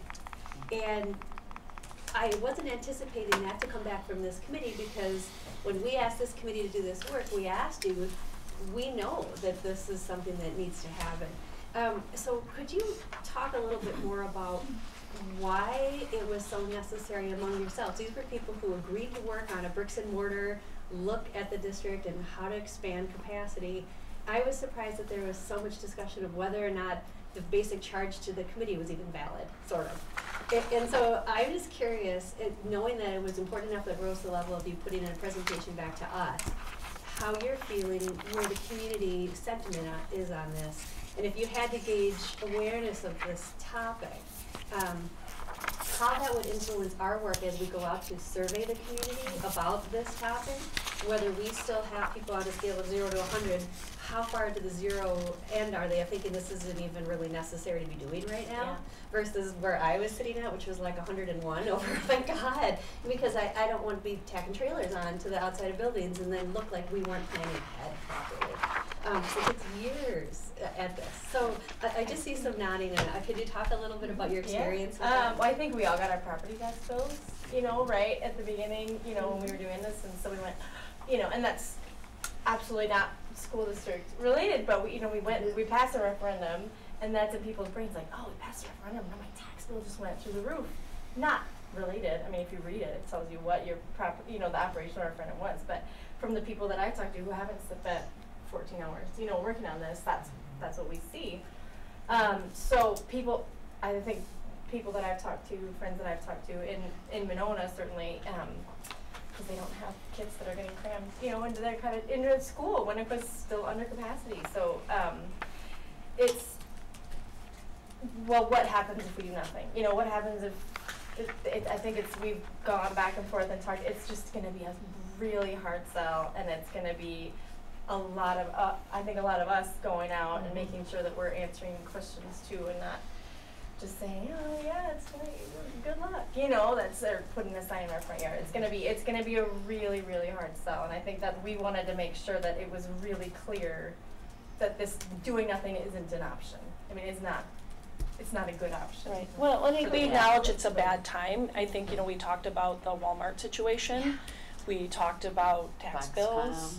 Foxcom. We talked about, the city of Monona and some of the challenges that they're facing, some of their municipal asks that are going to be coming up soon.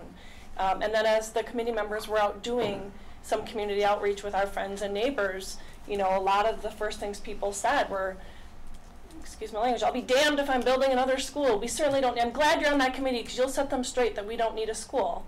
And then I would walk them through the data and like, actually, you know, we do. So I think it was our feeling that there's still strong community sentiment, that there's a lack of awareness of this issue. And so it was for the board as much as the community that's hearing this presentation today, that, and a challenge to the board that, you know, the survey is important and the community outreach portion is going to be tremendously important to making sure this is a success. And Carrie, I think some of this too came as we were ending our work as a committee too, and knowing that it is going out to the community in the form of a survey. It's important for them to be able to not only have this information, but to be able to look at it. Okay, if we go this way, these are the costs, the consequences, we can't afford it, no, but to look at it from a broader perspective too, as it has already been shared. Yeah. And I shared when the community, when my daughter was in 3rd grade and the school board decided to do nothing about the windows at Nichols. In her 3rd grade room in the wintertime, she wore her coat because the windows were so drafty they frosted up. She had a class size of 30. Now, many of us in the committee said we went to elementary school with class size of 25 or 30. But that doesn't mean it has to be done again or it's the best way to look at it. But that was clearly a point back then where they did nothing because the cost to fix the windows seemed so astronomical. We had no community surveys, nothing. The school board just made that choice. And then you had the consequences to pay. So now I'd say is you have to do something. And the critical maintenance work, as Patty said, will never go away. It will just get worse. And we cannot afford even one disaster in any of our buildings from any of those maintenance costs to be able to do it. Because one disaster, whatever it is, for public safety, could ruin us as a community and as a school district. So we're asking you to think about all of these slides.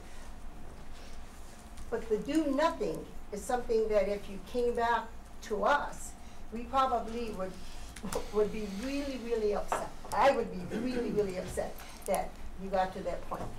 There's a lot of hours in those meetings to get, like, I think those of us who've been at this for, you know, years now, were there. And so this was an interesting thing for me to observe how many hours of discussions and meetings it took to get this very well-intentioned and dedicated group there. And I'm curious then proportionally what it would take to get our community there as a whole.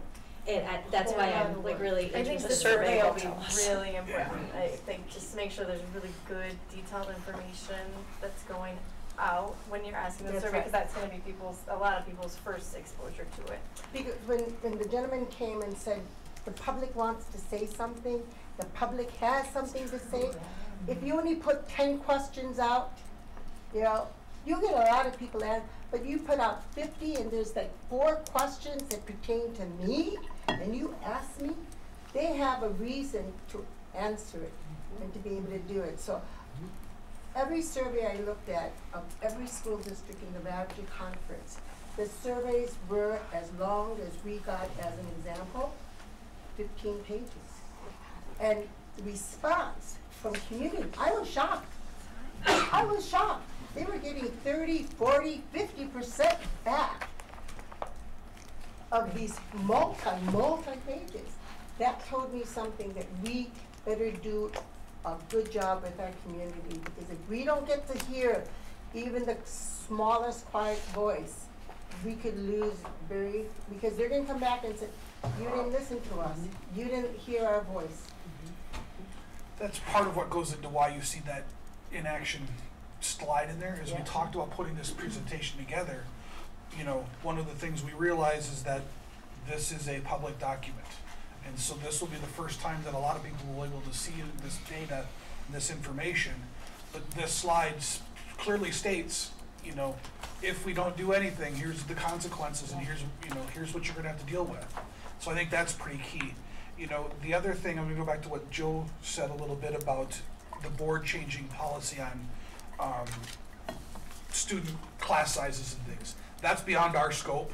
You know, we ask the questions, but that's not for us to decide on what the impact that will have. Hopefully that's part of the discussions you guys will have.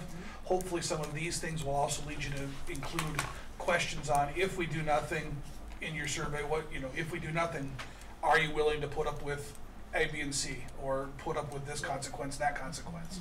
Because I think some of those things will have big impacts as you're filling out that survey also.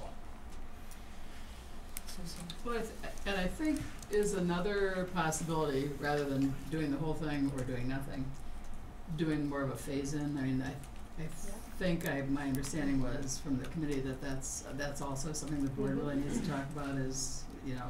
It's not all or nothing. Right, it's setting priorities. Again, and you've beyond done our an scope. excellent job of outlining all the needs. Yes, so the scope but comes yeah, back to that's beyond our scope. I think if the, you know, I think we've talked a little bit about that, but not enough that we could make a consensus, you know, give you a consensus There on are that. many ways to put out Yeah. information, whether you do it in phases, project 1, project 2, project 3, and, Yeah. you know, you talk about what is truly needed, and then you get the committee looking at those priorities. And I will go back to what one of the public speakers said. I think it is imperative that this information be front and center on your website immediately. People are beginning to hear backdrops, and if they can't find it, and it was really difficult for me to find some things, and I've been in the committee, it will be frustration, but they will turn it to a negative as to what we are trying to do. So put it out there, put the report out, you know, that it's right there, that people can find, and be ready to answer the calls, be ready to you know, ask the committee what we can do for you, or vice versa. But it bothered me when I heard the public speakers say they got no response from our officials. I work in an area where that's the #1 thing I beat into my husband's head every day. If somebody calls you, they have a problem. You have a responsibility to answer. You have a staff, you have people to do it for you. Do it.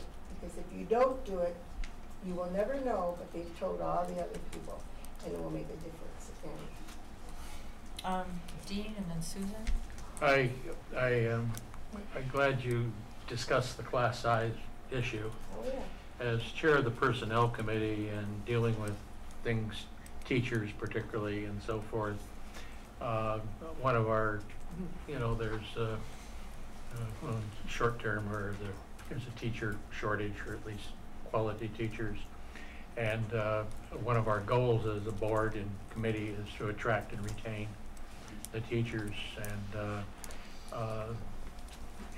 one of the, and we're just beginning to look at it, but we have some data. We kind of have a general idea of the salaries, and we have fringe benefit data which have been supplied. But one of the places where we invest heavily, where money could, if we didn't do it, money could go to the salaries, is our class sizes. That's beneficial to education, parents like it, but it's also something that is an attraction and retaining issue, and I think it's a commodity that can be sold to parents, and particularly those in the schools. But it's an important factor of maintaining that, and there's a whole, we could get into a lot of other factors here other than that, but I think that's a fact that ought to go in, that issue, or in one or more ways ought to go into your surveys, make sure it gets in there. Can I just add one thing as a follow-up to Carrie's previous question? When you go to surveying, one thing that I think there's a huge misunderstanding in the community about is open enrollment and the impact that it has. So I would advise that people are really clear, because that's the first thing that a lot of people brought back was, well, just stop letting everyone else in and you'll be fine. And so again, those enrollment projection numbers excluded open enrollment.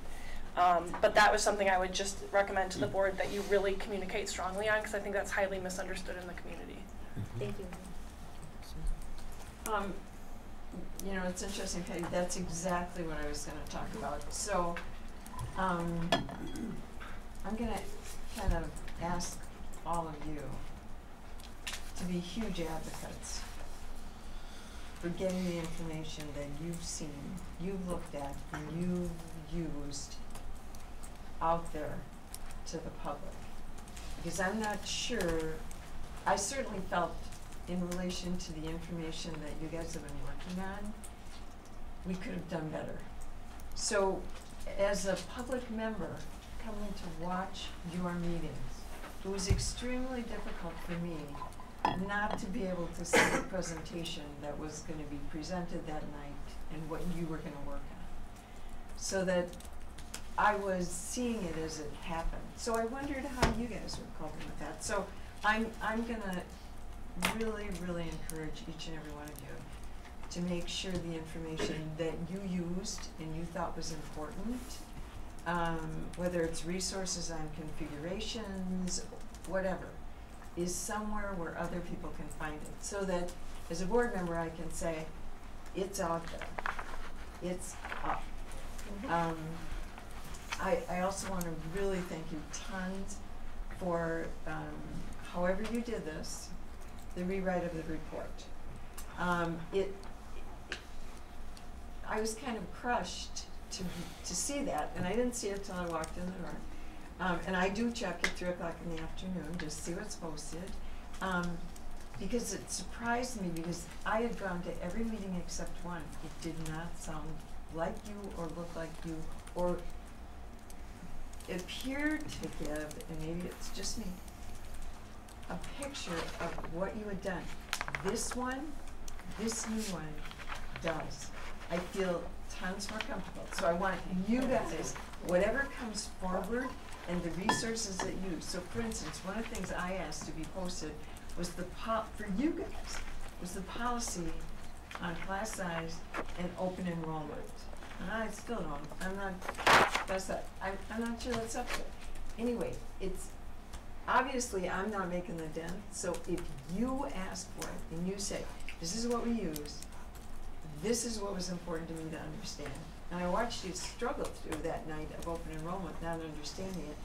That sheet that says, how many did we take this year? How many did we take last year? And how many did we take the year before? And you can see, somebody said, yeah, but you just took 50 kids, 100 kids at the high school. I said, so if you could help with that, that would be huge. At our last meeting, when we got the bullet points on one sheet as to the preliminary recommendations and the board, I know I was surprised, and we had a good discussion, said we need more, we really put the screws to the superintendent, to our consultants, and from there we give, a lot of suggestions, and then another smaller committee met to rewrite and put the input in. We met again to look at the new slides and to be able to do that. And to be honest, I was surprised at how quickly this final report came out in the way that I would think that not only us who had to do the presentation, but I did ask the superintendent that the whole committee be able to see this before they see the next meeting, because this is what we wanted. This is how we felt. But we felt that brevity was not what you needed at this point. And so I know that I pushed, and I think as the rest of us all pushed. And so I do have to say thank you to Dan and to the committee, to the professionals who listened, and Joyce, who had to rewrite, and also asking the question. We also had to make sure, and this is, when Jared talked about that operational, we were clear. We said, you're going to have to go back for a second operational after you maybe do this referendum. Are you crazy? We need to be sure that they don't think that when you go back to that operational continuation, it doesn't include these costs. And I said, we need to see what they would be. And there was really a loud voice to say, we can't even talk about a new school unless you bring up the operational and these impacts. Because if they're so out of line, we're not even going to consider it. We'll get back to the nitty-gritty and figure out what we have to do. And I have to say, I so appreciate what you guys did. I cannot thank you enough. I was sitting there when the agreement was made, and it was kind of like, as a committee, you just stepped back and you said, what is going on here? There appeared to be consensus that that report, the previous one, they were gonna rewrite that. It wasn't clear who was gonna do that. Didn't look like it was gonna be you guys, so it was wonderful you guys stepped up. And then they were gonna send it to everybody by email, and that there were only 12 of you, of 20 at the meeting. And if you had input on it, just send it. Otherwise, there was gonna be an assumption that it was okay. You weren't gonna get back together and say, you know, I read this is really good. So, to have the community really feel the confidence in the work that you've done, I think they wanna hear that voice. And this is what I heard tonight.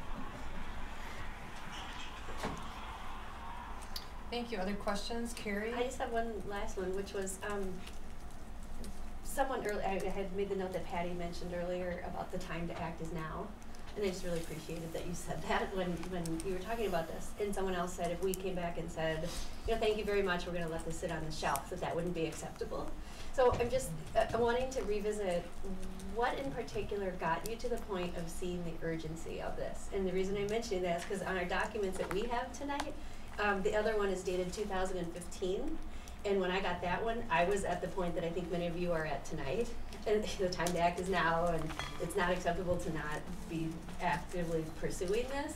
And my fear is that we'll have this one from 2015, this one from 2018, and when my kid graduates in 2021, it'll be, you know, there'll be another go with this. And so if you had an opportunity to try to convey a sense of urgency now, so that, you know, what was it that was the turning point for you? The deadlines are getting really close. Yeah, it's, Okay. this chart is, it's it. I mean, that tells it for everybody, how dire the situation is and how quickly it's approaching. You know, because depending on what school you're in, you've got kids that are in, they may tell you that that school's big, but if you don't have anybody in a different school, or, you know, that school's full, you may not realize that another school is full or nearing capacity. And, you know, so this puts it in, for me at least, it put it in right in front that 3 schools are or gonna be over capacity within the next 5 years. And then it takes a certain number of years to have the construction correct. budgeted, Yeah, you've got to approved, be. Yeah, you've got to be working ahead of that and the 5 years open, because. and yes. like we're now within that window in my mind. You know, we're I, getting really, yeah, really because close. you start talking about how long it'll, you know, take to build. It's, you know, 12 months to 24 months, somewhere in that range would be my assumption. So you start backdating things in, and when your first school starts going, the first 2 schools are really over or at capacity in 1920, and then they're over at beyond that, you're already there. Well, and that doesn't include the open enrollment. Like we were given this when we got the projection, and these are all over. I mean, with including open enrollment, they're already over. Already over. I mean, 3 schools are already over it. So it's, to me, that was the most. It's, oh, well. Yeah, and we spent a lot of time going through the projections. You know, just as you guys got a full blown presentation. You know, we went through those projections and carefully talked about, you know, the fact that it is board policy, and you could. We based everything off of not including anything in open enrollment because you could, you know, obviously change the policy and not accept any open enrollments based on that because of capacity issues and stuff. So that's why everything that we've looked at and talked about is just what they're projecting for the 2 communities and for this district as a whole. There's nothing that has to do with, you know, the students that are in today carry forward in those projections. So you'd have those open enrollment students that carry forward. But it doesn't include adding another one next year, you know. So it's those. So that's how those numbers work, and that's what makes this so eye-opening. But going back to your question, Carrie, of doing nothing, it is not our responsibility to make the decision to do nothing. It can be a recommendation. It is the school board's, okay? And if you go back and to say you got the report in 2015, you were on the school board in 2015, and you did not, you as a member of that board at that time, did not implement any or all or some of that, the responsibility then lays on you as a school board member. Amen. You know, we went to operational referendum instead. is what we did. Right. And that was a distinct choice of this board at that time. At And so that now time. the question So, is, to be able can to we look take at it. action on the facilities? But let me tell you, there is also confusion within the community when they only hear referendum, okay? So we had lots of questions say, well, they just got a referendum to spend all this much money for the next 19 years, right? What are they doing with it? Well, you better be able to answer that question to the community, what you're doing with it, and when you have to go back to it to be able to put it on top of some other facility referendum or an additional operational referendum. You know, you as our representatives have a huge burden to learn, to decipher, to take, and make sure you communicate it well, you know, because it's a hard sell. I think the survey is going to play a huge role in this, a lengthy survey to get people thinking, talking with each other, providing feedback, and I think that would contribute to the urgency of moving forward. So I'm looking forward to that process. I think it's very important, and I from what I've learned so far, I think it's going to be done very well. One of the things that, you know, that this recommendation does is that it addresses this enrollment increase for the next 20 years. So I think that's also got to be clearly stated, that this is not looking at just getting by for the short term for 5 years. This, you know, making this investment now potentially, whatever size it is, whether it's, even if it's just the capital needs, is going to help address things down the line for the next 5, 10, 15, 20 years, you know, as things play out.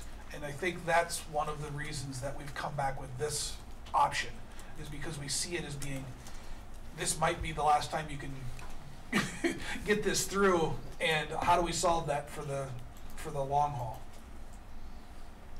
This one's just a quick one. Would you guys also, as you decide, or whatever input you're having on the presentation that's going to be done for the public hearings, 22nd and 27th, would you make sure, so how many of you can read that? It's really difficult. We've asked numerous ways. I mean, this is one of the reasons why the hard copy is so really hard. and it's not making a dent. So if you as a committee would say, we're going out, we're going to be doing this, we want to make sure that so for instance, if the presentation we had today, lots more paper, but for those who want to see it, you put one slide on each page, and you don't have to do it with all of them, it's just the number of slides. This one has been like this for 6 months. So they've modified it to a different grid, but if people are asking about a specific school, this is the only place you're going to see it. And the other one is the open enrollment, because you're right, that question comes up. So if you guys would kind of document the things that you think are going to be critical documents for those events in putting information out, it would be helpful to have them. So, I mean, I'm on the senior foundation board, and they can't read this. They can't read it. And if you want them to vote with you, they have to be able to understand.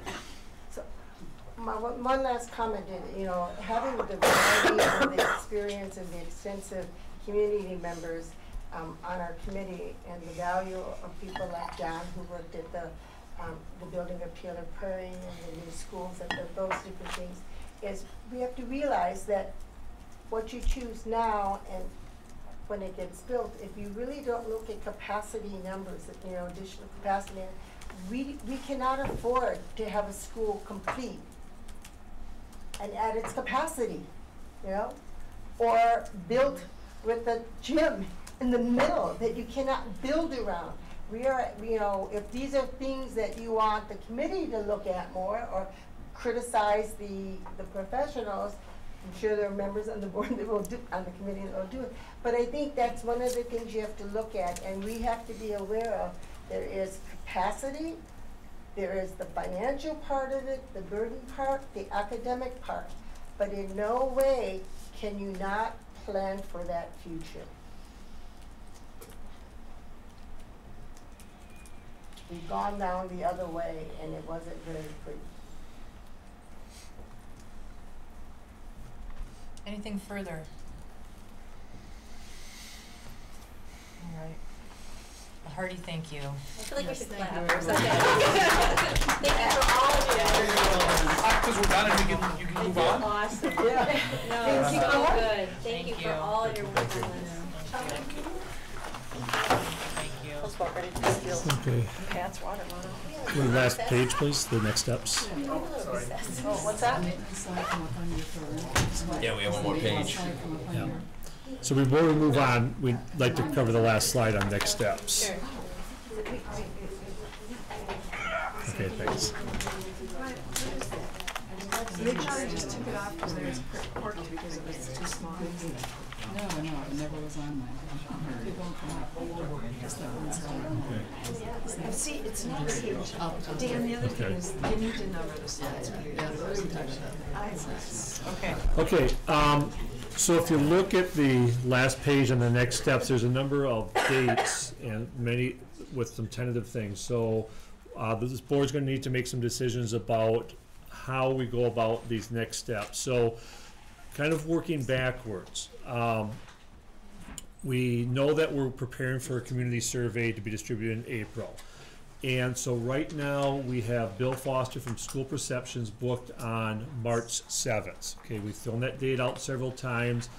We need to confirm, hopefully that works because it's going to be hard to find another date.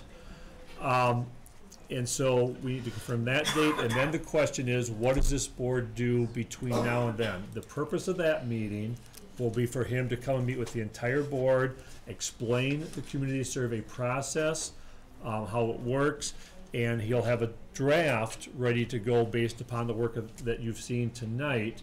And then obviously it's your opportunity as a board, to have input, and you have some decisions you're going to need to make about things that you want on that survey and the questions that we want, answered. As you heard, there's a lot of work to be done in the future as well about prioritizing, and that's where the survey, will come in. So the question is then, between now and March 7th, okay, we have the community updates, okay, our members of our Facilities Advisory Committee that were here tonight, and the whole committee for that matter, I should say, will be, part of that and invited. But would you like to meet between now and then? We talked about the 19th as a date. I know that we didn't agree to meet on that date. You don't have to meet between now and then, but my sense is that you might want to discuss this more as a follow-up and reflection on the discussion you just had, and some of the questions that might be answered perhaps from our folks from EUA or Findorf, or myself or Jared as well, that might come up after tonight. So that's an option for you to meet next Monday. You'll have plenty of opportunity for discussion over the next several months before any decisions need to be made. But the question is, how much do you want? What's your comfort level right now with the information you got tonight? We can put it on the agenda for discussion at our next regular meeting on February 28th, but I understand we have a much longer agenda that night, so there won't be time for lengthy discussion, but we can certainly have some. And so that's what you need to decide. Can you wait till the 28th, or would you like to meet prior to then? And where it'd be a dedicated workshop. And then with that, if you decide that, I'd like some feedback as well to make sure we're addressing and prepared for some of the things that you'd like to talk about as well, if we do have that workshop. So Peter and then Dean. You go ahead. I can't make that date. Yeah. What I want to, not that it stops you from going ahead with that. I understand a lot of this stuff that's going on. But the one thing I struggle with is the remodel part of this. And I'm wondering if, sooner or later, I'm wondering if now is the time that we could, as a board, get a walkthrough. I know that's a big commitment and a lot of time, but we get a walkthrough on this. I think it's important. It's a big chunk of this, and I'd like to see what these ideas are that we're talking about spending money on. And I don't know anything that would help me more than having a walkthrough, so I can see what the value is of what we're doing. And I don't know how everybody else feels about it, but that's what I like to do. Okay. Can I just tag on to that? Sure. Because it's the same idea, because I think that is important, and it's also important, I think, to hear from the staff in those buildings. Sure. The glacial drumlin, honestly, the cafeteria thing, I don't need another walkthrough. I think you need that. Right. But when I look at some of the other stuff, it would help me to Yeah. hear that, so Yeah. just to Yeah. tag on Okay. that. Yeah, the cafeteria at Glacial Drumlin, I think is That's easy. clearly a need, Yeah. yeah. Yeah. But- Clearly. And I'll say this, without question, this board, every one of you have to understand the detail, and you need to have that. The question is when. Do you need Right. that before the survey, or when it gets to decision-making time after the survey? No, we don't need it, I don't feel I need it before the survey, but we need to schedule it sometime between now and Got May. it. We have to get in there and get that done, Yeah. so. Okay, I think- thanks for the clarification. Okay. So Dean, I believe, did you have a question or no? No, go ahead. You're good? Okay. So, are You had us queued up, right? So, Yeah, I okay. did, so So Carrie. in response to Dan's question about the 19th, if we were gonna meet then, and I had held the time, so Yeah. if we want to, it's fine with me. I think it would be useful to see like a dress rehearsal of what those public presentations Mhm. look like. And in particular, what I would be listening for, and maybe trying to be helpful, is thinking about the comments that our committee members just made, and I took some notes, and like, make sure you talk about this, and make sure this is clear, like that kind of stuff. Yeah. Just to make sure that it's in there in a way that I think reflects where the level of understanding is still pretty low on Mhm. some of these things. So if that would be useful before going out and doing those Yeah. sessions, and we wanted to use it in that kind of format, I'd be happy to do. Okay, thank you. And that absolutely would, to me, would be, I wrote down 2 purposes for meeting, and that would be one of them. For the board to have an opportunity to provide feedback on tonight's presentation and what adjustments you'd like to see on that, community one. Because this is our base. The idea is the presentation you got tonight is what we would start with, and then adjust accordingly based on our discussion tonight, and then potentially, additional discussion. Because there may need to be an additional So if few you slides feel of strongly that background. we need to make, They can commit, slides to the things that they were Yeah. trained on, but that sits behind this is maybe a precursor to it or Mhm. something. okay, Yeah, there Okay. are some additional things. So, all right, I said Susan and then Dean, I guess? Okay. I totally agree. I think that is a great idea, just to have the input on that, rather than to just get in there and be frustrated. It was kinda like seeing that report that time. I think that's a great idea. What I was gonna ask was a little more clarity on what Peter was asking for. So, Peter, are you talking about costs, just kind of going through the costs of the different projects? Well, Physically walking through. I wanna physically walk through the buildings and say, we need to change this classroom to this. Oh, you wanna go through the Yeah, buildings again? and this is where we're spending $1.2 million in Okay, Shaler Prairie Yeah. or whatever it is. I'd like to see those things so I can understand where right. yeah. Can I add, and to me, what I'm hearing is, physically. why are those slides showing dark blue? What's Yeah. wrong with those Exactly areas? What are Correct. we getting And from it? Orange, yeah, too. Yeah, What are we Orange catching? was especially interesting. Well, Right. orange we can't see Yeah. because it's not there. Right. yeah, No, but we, like at Taylor Prairie, to understand, I understand why we want to build the highway, but I mean the hallway there, Yeah. not the highway, but the hallway. But Yeah. yes. sure, Because in the end, that would help us prioritize too. absolutely. I agree, Exactly. I totally agree, I agree with that point as well. Again, if we're going out to the community and you use the word remodel, and some of these words that were used to talk about this, were not words that would sound compelling to the community to me, these kinds of things.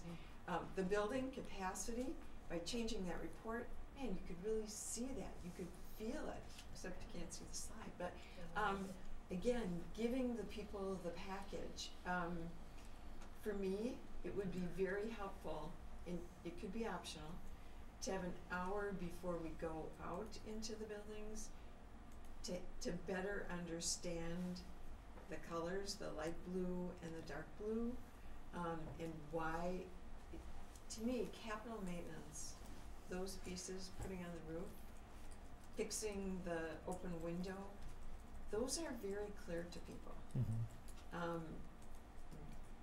Rebuilding space to be more collaborative, those aren't words that are easy to explain to the community. So that would be very helpful to me. For me, because it's difficult to get in a group and hear what they're saying when you're actually on the tour. I want the tour, I totally agree. I'd like to have at least optionally, preliminary to the tour, explaining the compelling need for, particularly for me, the remodel. Yep. I think it's very fair. And just as a quick point of information, you know, I think it was mentioned tonight that the preliminary drawings were actually done back in the, you know, at the time of the study 2.5 years ago. But there has been an additional walk through. You know, Brian Hearns has come on board as our you know, one of our new people, and we went through all the buildings again as adjustments were made. But just to say where those came from, but I agree with you completely, Susan, to have that first before you go out in the building. Okay, thanks. Yes. Thank you. Dean?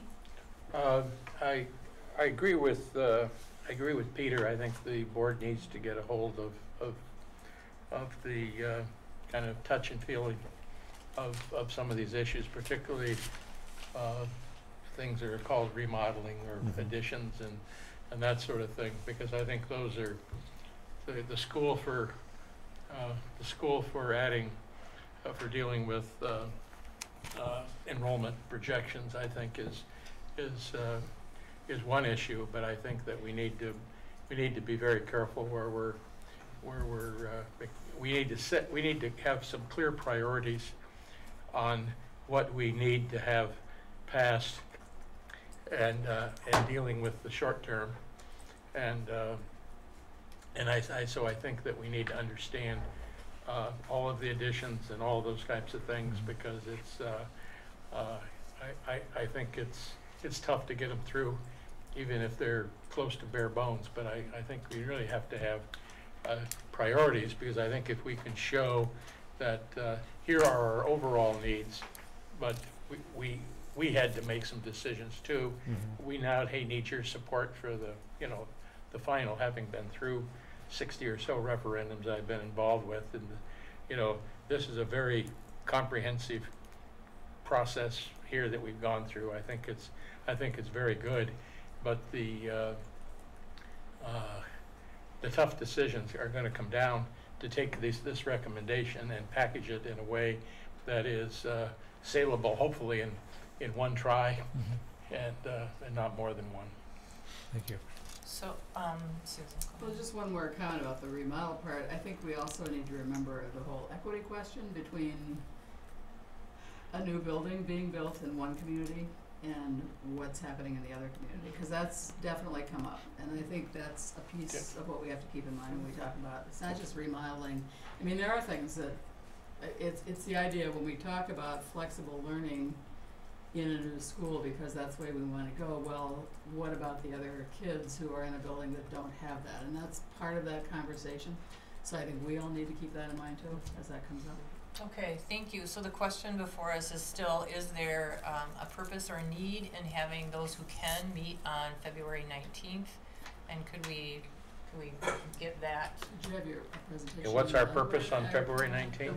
Preview the presentation, preview the public presentation. Okay, well, as of today, this is the public presentation, and so this is the base, and we'll work off of this to adjust. Discuss it tonight as much as we need, and then if we needed more? Wasn't that the plan? Yes. That is what we're doing. What would we do on February 19th?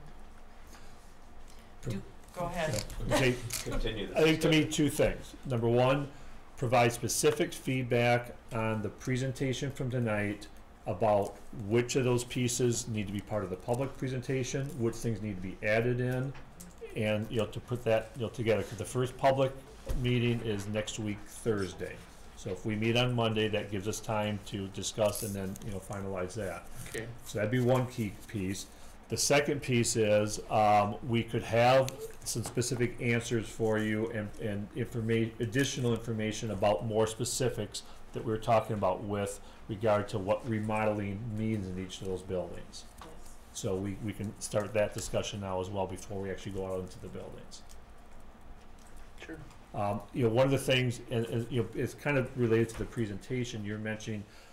Without question, we all know you can't read those numbers, and so we definitely will be putting together graphs, and we had a lengthy discussion this afternoon just about that topic in general. What do we put on those graphs? Do we show enrollment growth in, put together something in 5-year increments? Do we do it by building? Do we we have to address open enrollment as well. The reality is we do have open enrollment. How do we deal with that? So that is a critical question that we need to answer about how do we present that information factually that to me would be under the purview of this board as well, to have feedback about how we do that. So there's plenty of things to talk about. Some of the things more urgent now, others, throughout several months. And so I think even deciding those priorities and the process and so on are all things that we can talk about. I think a lot of people don't really understand our open enrollment. Mm-hmm. Like, we aren't just randomly taking strange kids every year. The fact that it's kids who have been in the district are in the district, and that stuff takes up such a major part of it. It is, and this, as was mentioned, this committee, we did spend quite a bit of time on that. 'Cause legitimately, they had that same question. There's a lot of people that complain about it probably don't even understand they probably have, their kids probably have friends that are open enrolling and they don't even know it. Right? Susan Well, Fox. I think to that point, there need to be a couple slides added on open enrollment, and one of them needs to somehow, the key points of the law, that we have to take kids if we have space. Yep. The other point that I think needs to be emphasized is we have not taken any kids at the high school for the last 2 years in freshman year. Yeah. So as the next, and we aren't going to take any most likely next year, so as, except the kids that are already in the system. So it might even be helpful to say, okay, how many kids do we have currently now open enrolled at each grade level or in each building? Because we are, at this point, I think, expecting those kids to move through, but we have stopped taking them at the high school. I think that's real important to stress, that in 2 more years, we won't have those big numbers, because those kids will graduate. And the ones coming through, there is not a class that has that same number that we were accepting at the high school for. So somehow, it's a complicated subject, but it has to be explained. So I'd think of at least a couple slides that really emphasize that to add to this. Good point. So I'm agreeing with that. I think that is great, because let me tell you, I sat and watched that committee, many of whom kind of knew it, and as recently as the last meeting, I walked out with a community member who said, if you would quit taking open enrollment, we wouldn't have capacity. We wouldn't have overcapacity. So That's not correct. I think that is a critical element, and it's not in the presentation right now. Right. I And was it trying needs to to hear, be, that's one of I the points totally they agree, mentioned, and it so, needs to be very clear, because it's still clear that the committee itself isn't uniformly, doesn't have a clear understanding of open enrollment. And just another quick thought on that with the presentation, it just reminded me, one of the things that we were kind of struggling with putting it together, knowing that as a board, a lot of these things, so not to be redundant. On the other hand, knowing that this is public, and so clearly moving forward, there's additional information. Yeah. On that note, we have this fantastic thing with the red lines that look like they're imminent, so Yeah. I think they would also be good to have a slide saying, who makes this stuff up? How do we get here? And this was very legitimately obtained. Yeah. But and I think that I buy in, because I've seen how that methodology was developed and who did it and why it was validated in 3 different ways, and and I think it wouldn't be too much to say that this is the source of this. In fact, we thought that was really important, because there's a lot of discussion about how good are these numbers. So we have invited, and they will be, the folks from Vanderwall will be at both community presentations. So that's the kind of thing you think about, like what we would add to this presentation for your next, for a public venue, it would be something like that. What is Vanderwall, and and why do these numbers make sense to us? Yeah, that's definitely something we heard from this committee as well. What was wrong with your projections way back when? And why is this different? Why were those so off? And these, which they weren't so, anyway, that's a good point. I think that's an absolutely excellent point, because people are looking at this and saying, particularly when they looked at the report a week ago, they said, did this committee write this? And the committee members are asking that same question. Well, so when it is numbers that have come from the district, that slide needs to clearly show that versus having EAU or FNRF on it. Those numbers are ours. Which Talking about enrollment? Citing the source I'm of talking the, about, on this I'm slide talking where it about has the the, source to be on the where slide, it has the the capacity enrollment slide. projections, I think it would be inappropriate to cite the source of what those enrollment projections, who came up with those. Okay. Otherwise, it's inadvertently attributed to. And we don't have Vanderwall's name on there right now? Not right now. No, there's no Okay. name. And so that's the kind of thing where we could talk about. Okay. And you could Because have, you know, otherwise they're that's a gonna ask. slide you could print a bunch of copies large. Big. Because that's gonna be an important That's slide. what I was thinking. Even if the rest of it Poster. isn't printed, Yep. that size. Well, you know, on the legal size, they'd be. And put a couple of the open enrollment larges over the years in the back as well, if people wanna see it. Then you can say, this board is not doing it. So are we having this discussion now in lieu of Monday, or are we? I'm gonna return us to the Sounds question like that I it. posed, that was I posed. could come for a while Monday. I have another board meeting that night I can't at come Monday. 7, but, so I don't know. That's why I was. Well, I guess what I Send was me thinking your was stuff. that No. a couple of these I'll bring suggestions it in. would be made on this, Yep. and we Do you get have to concerns see with it. that? So Yeah, even we if can people see were it. pushed for time, You're if concerned that's with the We can first start at thing 6. they Well- do, You gotta. we So could get one answer more look at it. Yeah. And if we had it ahead of time and people can't be there, they can offer comments, but we don't get it till we walk in the door. So if we don't meet Monday, the other thing that I guess I would encourage is, as you leave tonight and other thoughts come to mind, send them You're right. in, and, yeah. And I think the other thing to keep in mind, absolutely, we'll do everything we can to make this presentation as informative as possible, these community, sessions. But the other real reason for these is just an awareness of the process, and that community survey's coming, and then that survey is what's really critical, that we have the information we want in there that will go to every household, as well. So, Yeah, and I wasn't meaning we shouldn't meet Monday, but I just thought if we're doing some of this now, Yeah. because there is still some value in seeing the whole thing before it goes through. So I don't know if some people do want to meet, then I could meet for a while. I'm not sure where we are. I'll show up we'll and then, say, and if it's a notice if- meeting or if it's just a work. we would meeting. need to notice it, which is Right. fine. I understand you're not gonna see a finished product Monday. We'll do, from what we've heard, Right. we'll get some things done between now and then, but, there are other things we need to do as well, so. What time is that meeting, what time is that meeting scheduled for, Dan? We didn't We didn't determine. set I was, Because, is your plan commission? What's- No, it's oh. Dean House, but it's at 7, so it's close. So if this were at 6, I could come for an hour. 6 is good. preferably earlier, Six as is early as good. possible. Yeah, 6, 5:30. 6 is good. Can you 6 is do the 5:30? best. Is that too tight? I mean, it's due to start at 5:30. I'll be here by 6 pretty easily. Yes, 6 is probably fine. I mean, that'd be good. That'd be a good hour. And other people So for can those see who it. can, 6 p.m. on the 19th. Okay.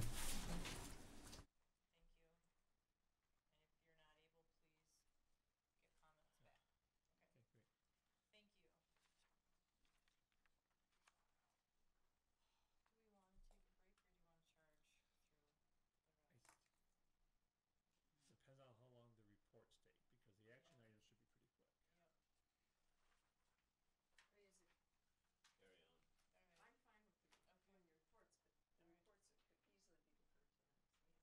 I mean, that's easy. Mine's already in, so. But, yeah, Well, that's fine. I don't want to dissuade anybody. I just want to check in. I'm fine. Okay. All right. And you can set a good example. Okay. All right. I guess I'm up, Yeah, huh? it takes us to administrative reports. Okay, so, you've gotten, some correspondence over the last couple of months. Rebecca Fox-Blair did mention this when she gave her annual report, her and her team. And so formally, I just wanted to bring to your attention, that they are moving forward. The governance board, for MG21 tonight, approved moving forward with the grant application. This board needs to approve that as well. You're not approving the final product, just simply authorizing them to submit a grant. And so I wanted to give you a heads up tonight that at the next board meeting, I'll have the actual resolutions for this board to approve. The grant application is due March 9th, and so by the 28th at our next meeting, they'll have a good draft of it done, but it won't be complete. We'll share that draft, but so you won't be approving the actual application, you'll be approving, authorizing them to submit it. And so I think you've got some of this information before, so I'll stop there and see if there's any questions on the process. We'll have a cost, right? A cost.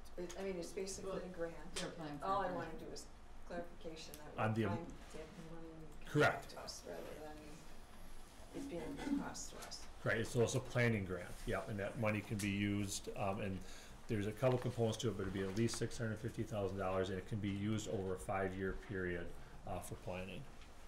And I think And what people are implementation. asking is how much do we currently spend on that program? So how will that balance that off? Not at all, it will not pay for anything that we're Just doing all of it. currently. This Okay. is for It's the new planning, expansion. yeah. Who does the grant go to? It would be specifically for MG21. Who will provide the money? Oh, I'm sorry, where does the money come from? Yeah. So the DPI was recently awarded federal grant specifically for charter schools, and now they put So together they've their got new cost. money for that. Yes. Okay. Yeah. Money everywhere, dude. For education, there's always money. Well, that's Any other his boss. questions? Okay, Where did it come from? Right. we're good.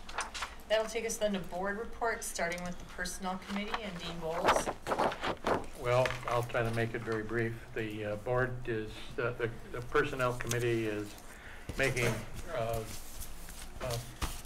progress on the, on teacher concerns with the handbook issues, and also on the teacher compensation plan, and when the whole package is finished, we'll bring them to the board. Thank you. Dean, are we bringing the future compensation plan back, the amendments, the current amendments in Yeah. yellow, to the board on the 28th? I hope so. Okay, so, is that clear? So, what you saw before, we kind of treated that as a first read. So the teachers have now responded to that, and the committee has reviewed it again. And so the committee made a motion that it would come back to the board, so now it's coming back to you again. We ought to have that ready. Yes. By the next meeting. It hasn't changed since we brought it the last time. Correct. Right. But, yeah. Thank you. That takes us to Carrie Robbins and the Community Engagement. Yes, so our Community Engagement Committee met on Tuesday, February 6th. Noted that we have met 9 times and only 4 more to go. So in terms of how the year has progressed, I'm very pleased to say that the group has been positioned to assist with the strategic planning of district communications. So in addition to having the work groups that we did earlier in the fall, now we're moving into a phase where jointly with the Facilities Advisory Committee, there's an opportunity for this group to think about how do we help the community understand what the district issues are, and in particular, we involved our committee this most recent meeting in a conversation around the facilities planning. And the one note that I made that I thought the other board members would enjoy, they were very complimentary about, okay, this is the facilities advisory process is taking good shape, they understand what's happening, and now they're interested in those sessions on February 22nd and 27th.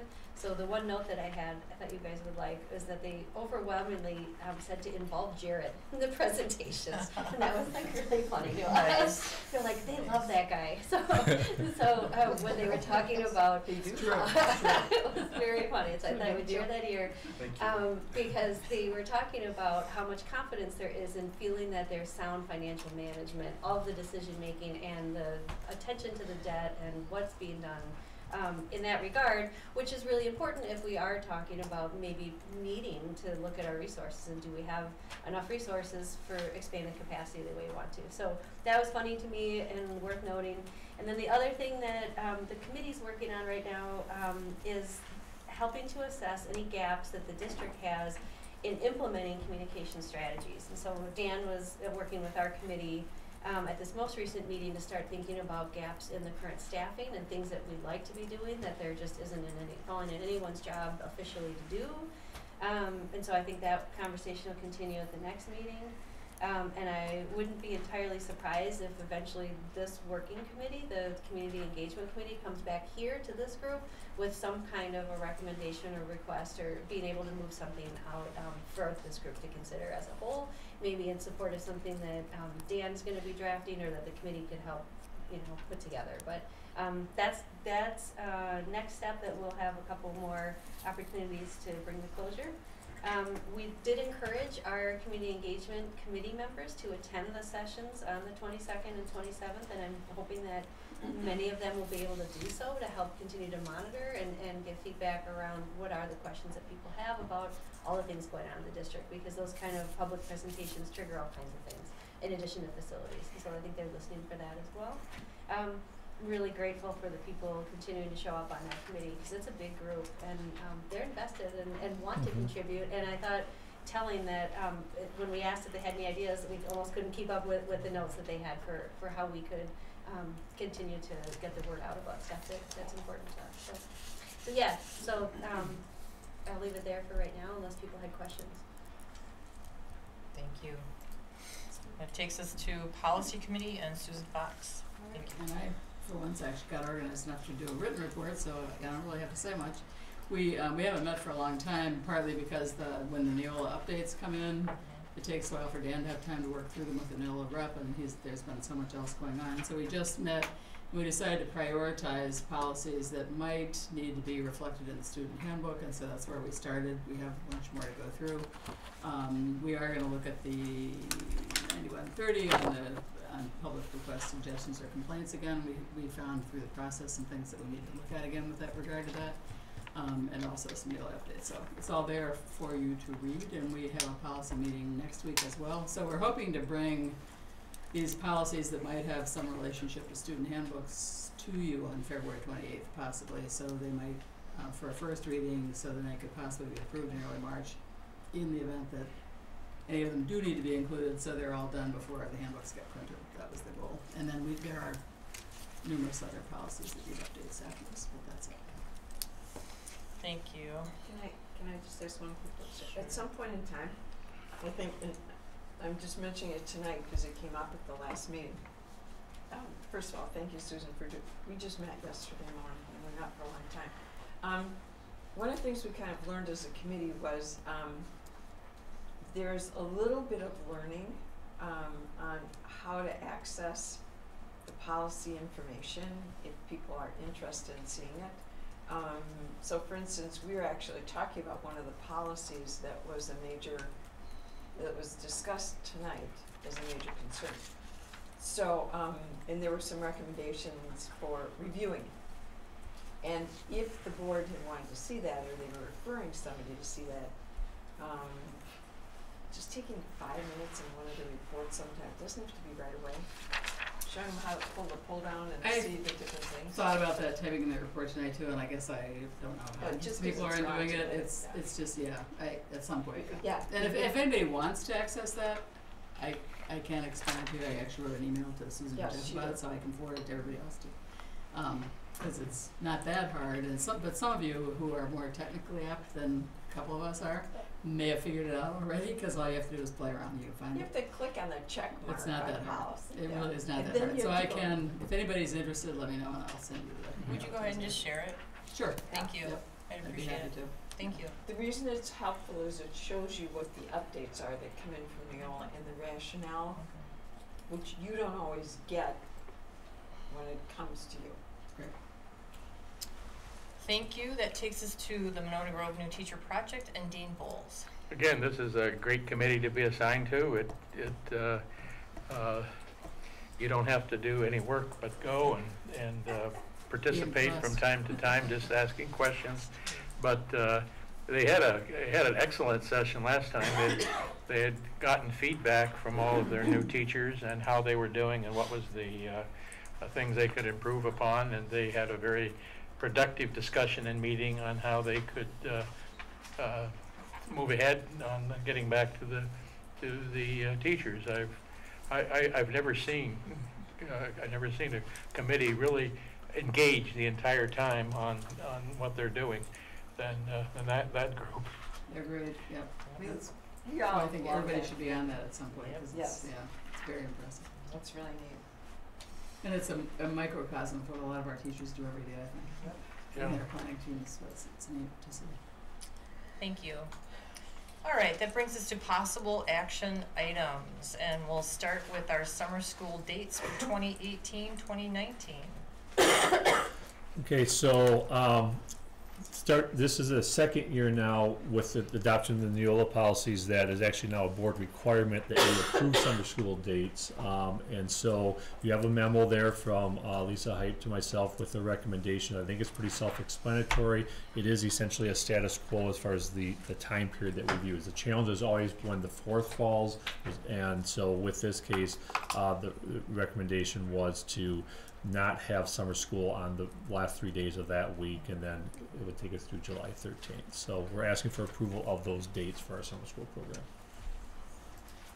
Susan. I move approval of the summer school dates for 2018 as presented. I'll second it. Thank you, Dean. Discussion? Question? Well, it is interesting to have 3 days off for the 4th instead of just have Wednesday the 4th off. Is it thought that students won't show up? Yeah, it's with families in mind, and it's been very typical if the 4th is, on any of the other days to have a 2-day window. Right. Being in the middle of the week makes it extremely challenging. So there were quite a few conversations, and it was determined, the feedback we got, that not only families, but our teachers as well, to be able to have a little break there for being able to have 4th of July activities. That's interesting. I think that, okay. Susan. And I want to mention, I appreciate you giving us a little additional information on some of the things you're considering in the program this year. We've been asking for an ACP prep class for close to 20 years. So, I mean, this is great. I appreciate that you're doing some of this. Anything further? Is it considered a shortened summer session then, that just have like 3.5 weeks or 3? So it's always been, it's never been a full 20 days. It's always a little bit less because of the 4th, depending on how many days off. So it doesn't affect our funding or like number, it's not funded in that way where it would be about contact hours or something like that. We're short 1 day compared to But last year. so it's not like, Not significant, yeah. like we would add a week, for example, or Yeah. extend it or do it.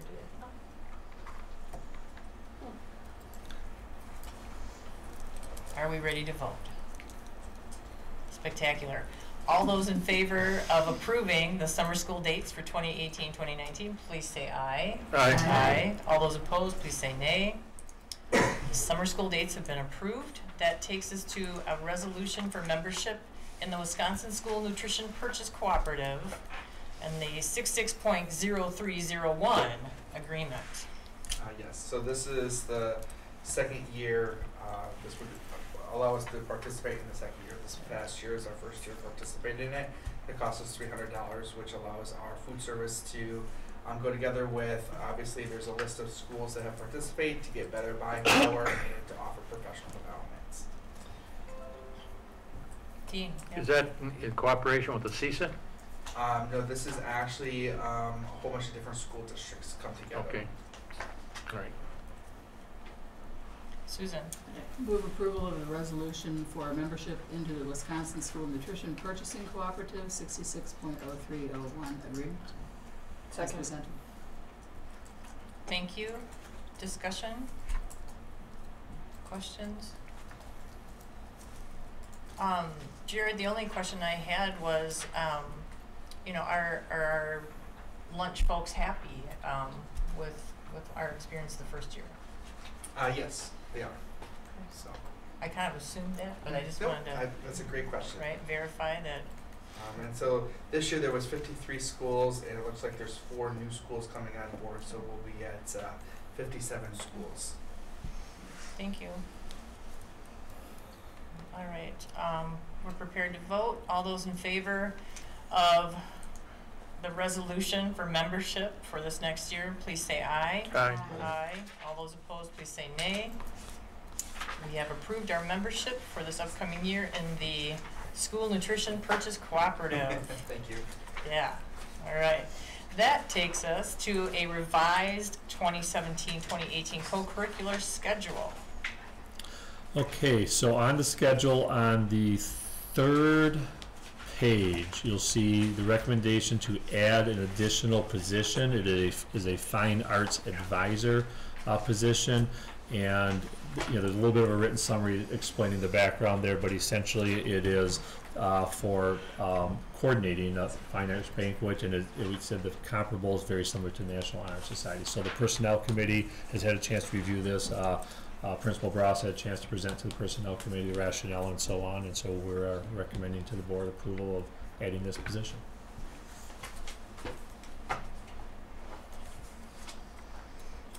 You need a motion? Yes, Dean, we'd love I'll a move motion. approval of the co-curricular schedule. I'll second. Thank you. Discussion. All right, all those in favor of approving the addition of the Fine Arts Advisor, please say aye. Aye. All those opposed, please say nay. That position has been approved, and the revision of our co-curricular schedule for 2017-2018. All right, we currently have no new items in our discussion section, and that takes us to our future meeting dates. Is there any information there that we need to clarify, or? It just would, so we've confirmed the 19th now as a workshop for those that can come. Those other two dates in red, the March 7th and May 16th, can we finalize those? Those are both dates that Bill Foster will be here. One to present the process, and the second to present the results. You'll have new board members on May 16th, so I will not commit to that date. Okay. However, yes, March 7th works. Yeah. Sounds good to me. May 16th. Okay. Okay, we're going to confirm, but he has also a very full March schedule as 7th well, and, so. and April 6th. May 16th. May 16th. May 16th. May, May 16th.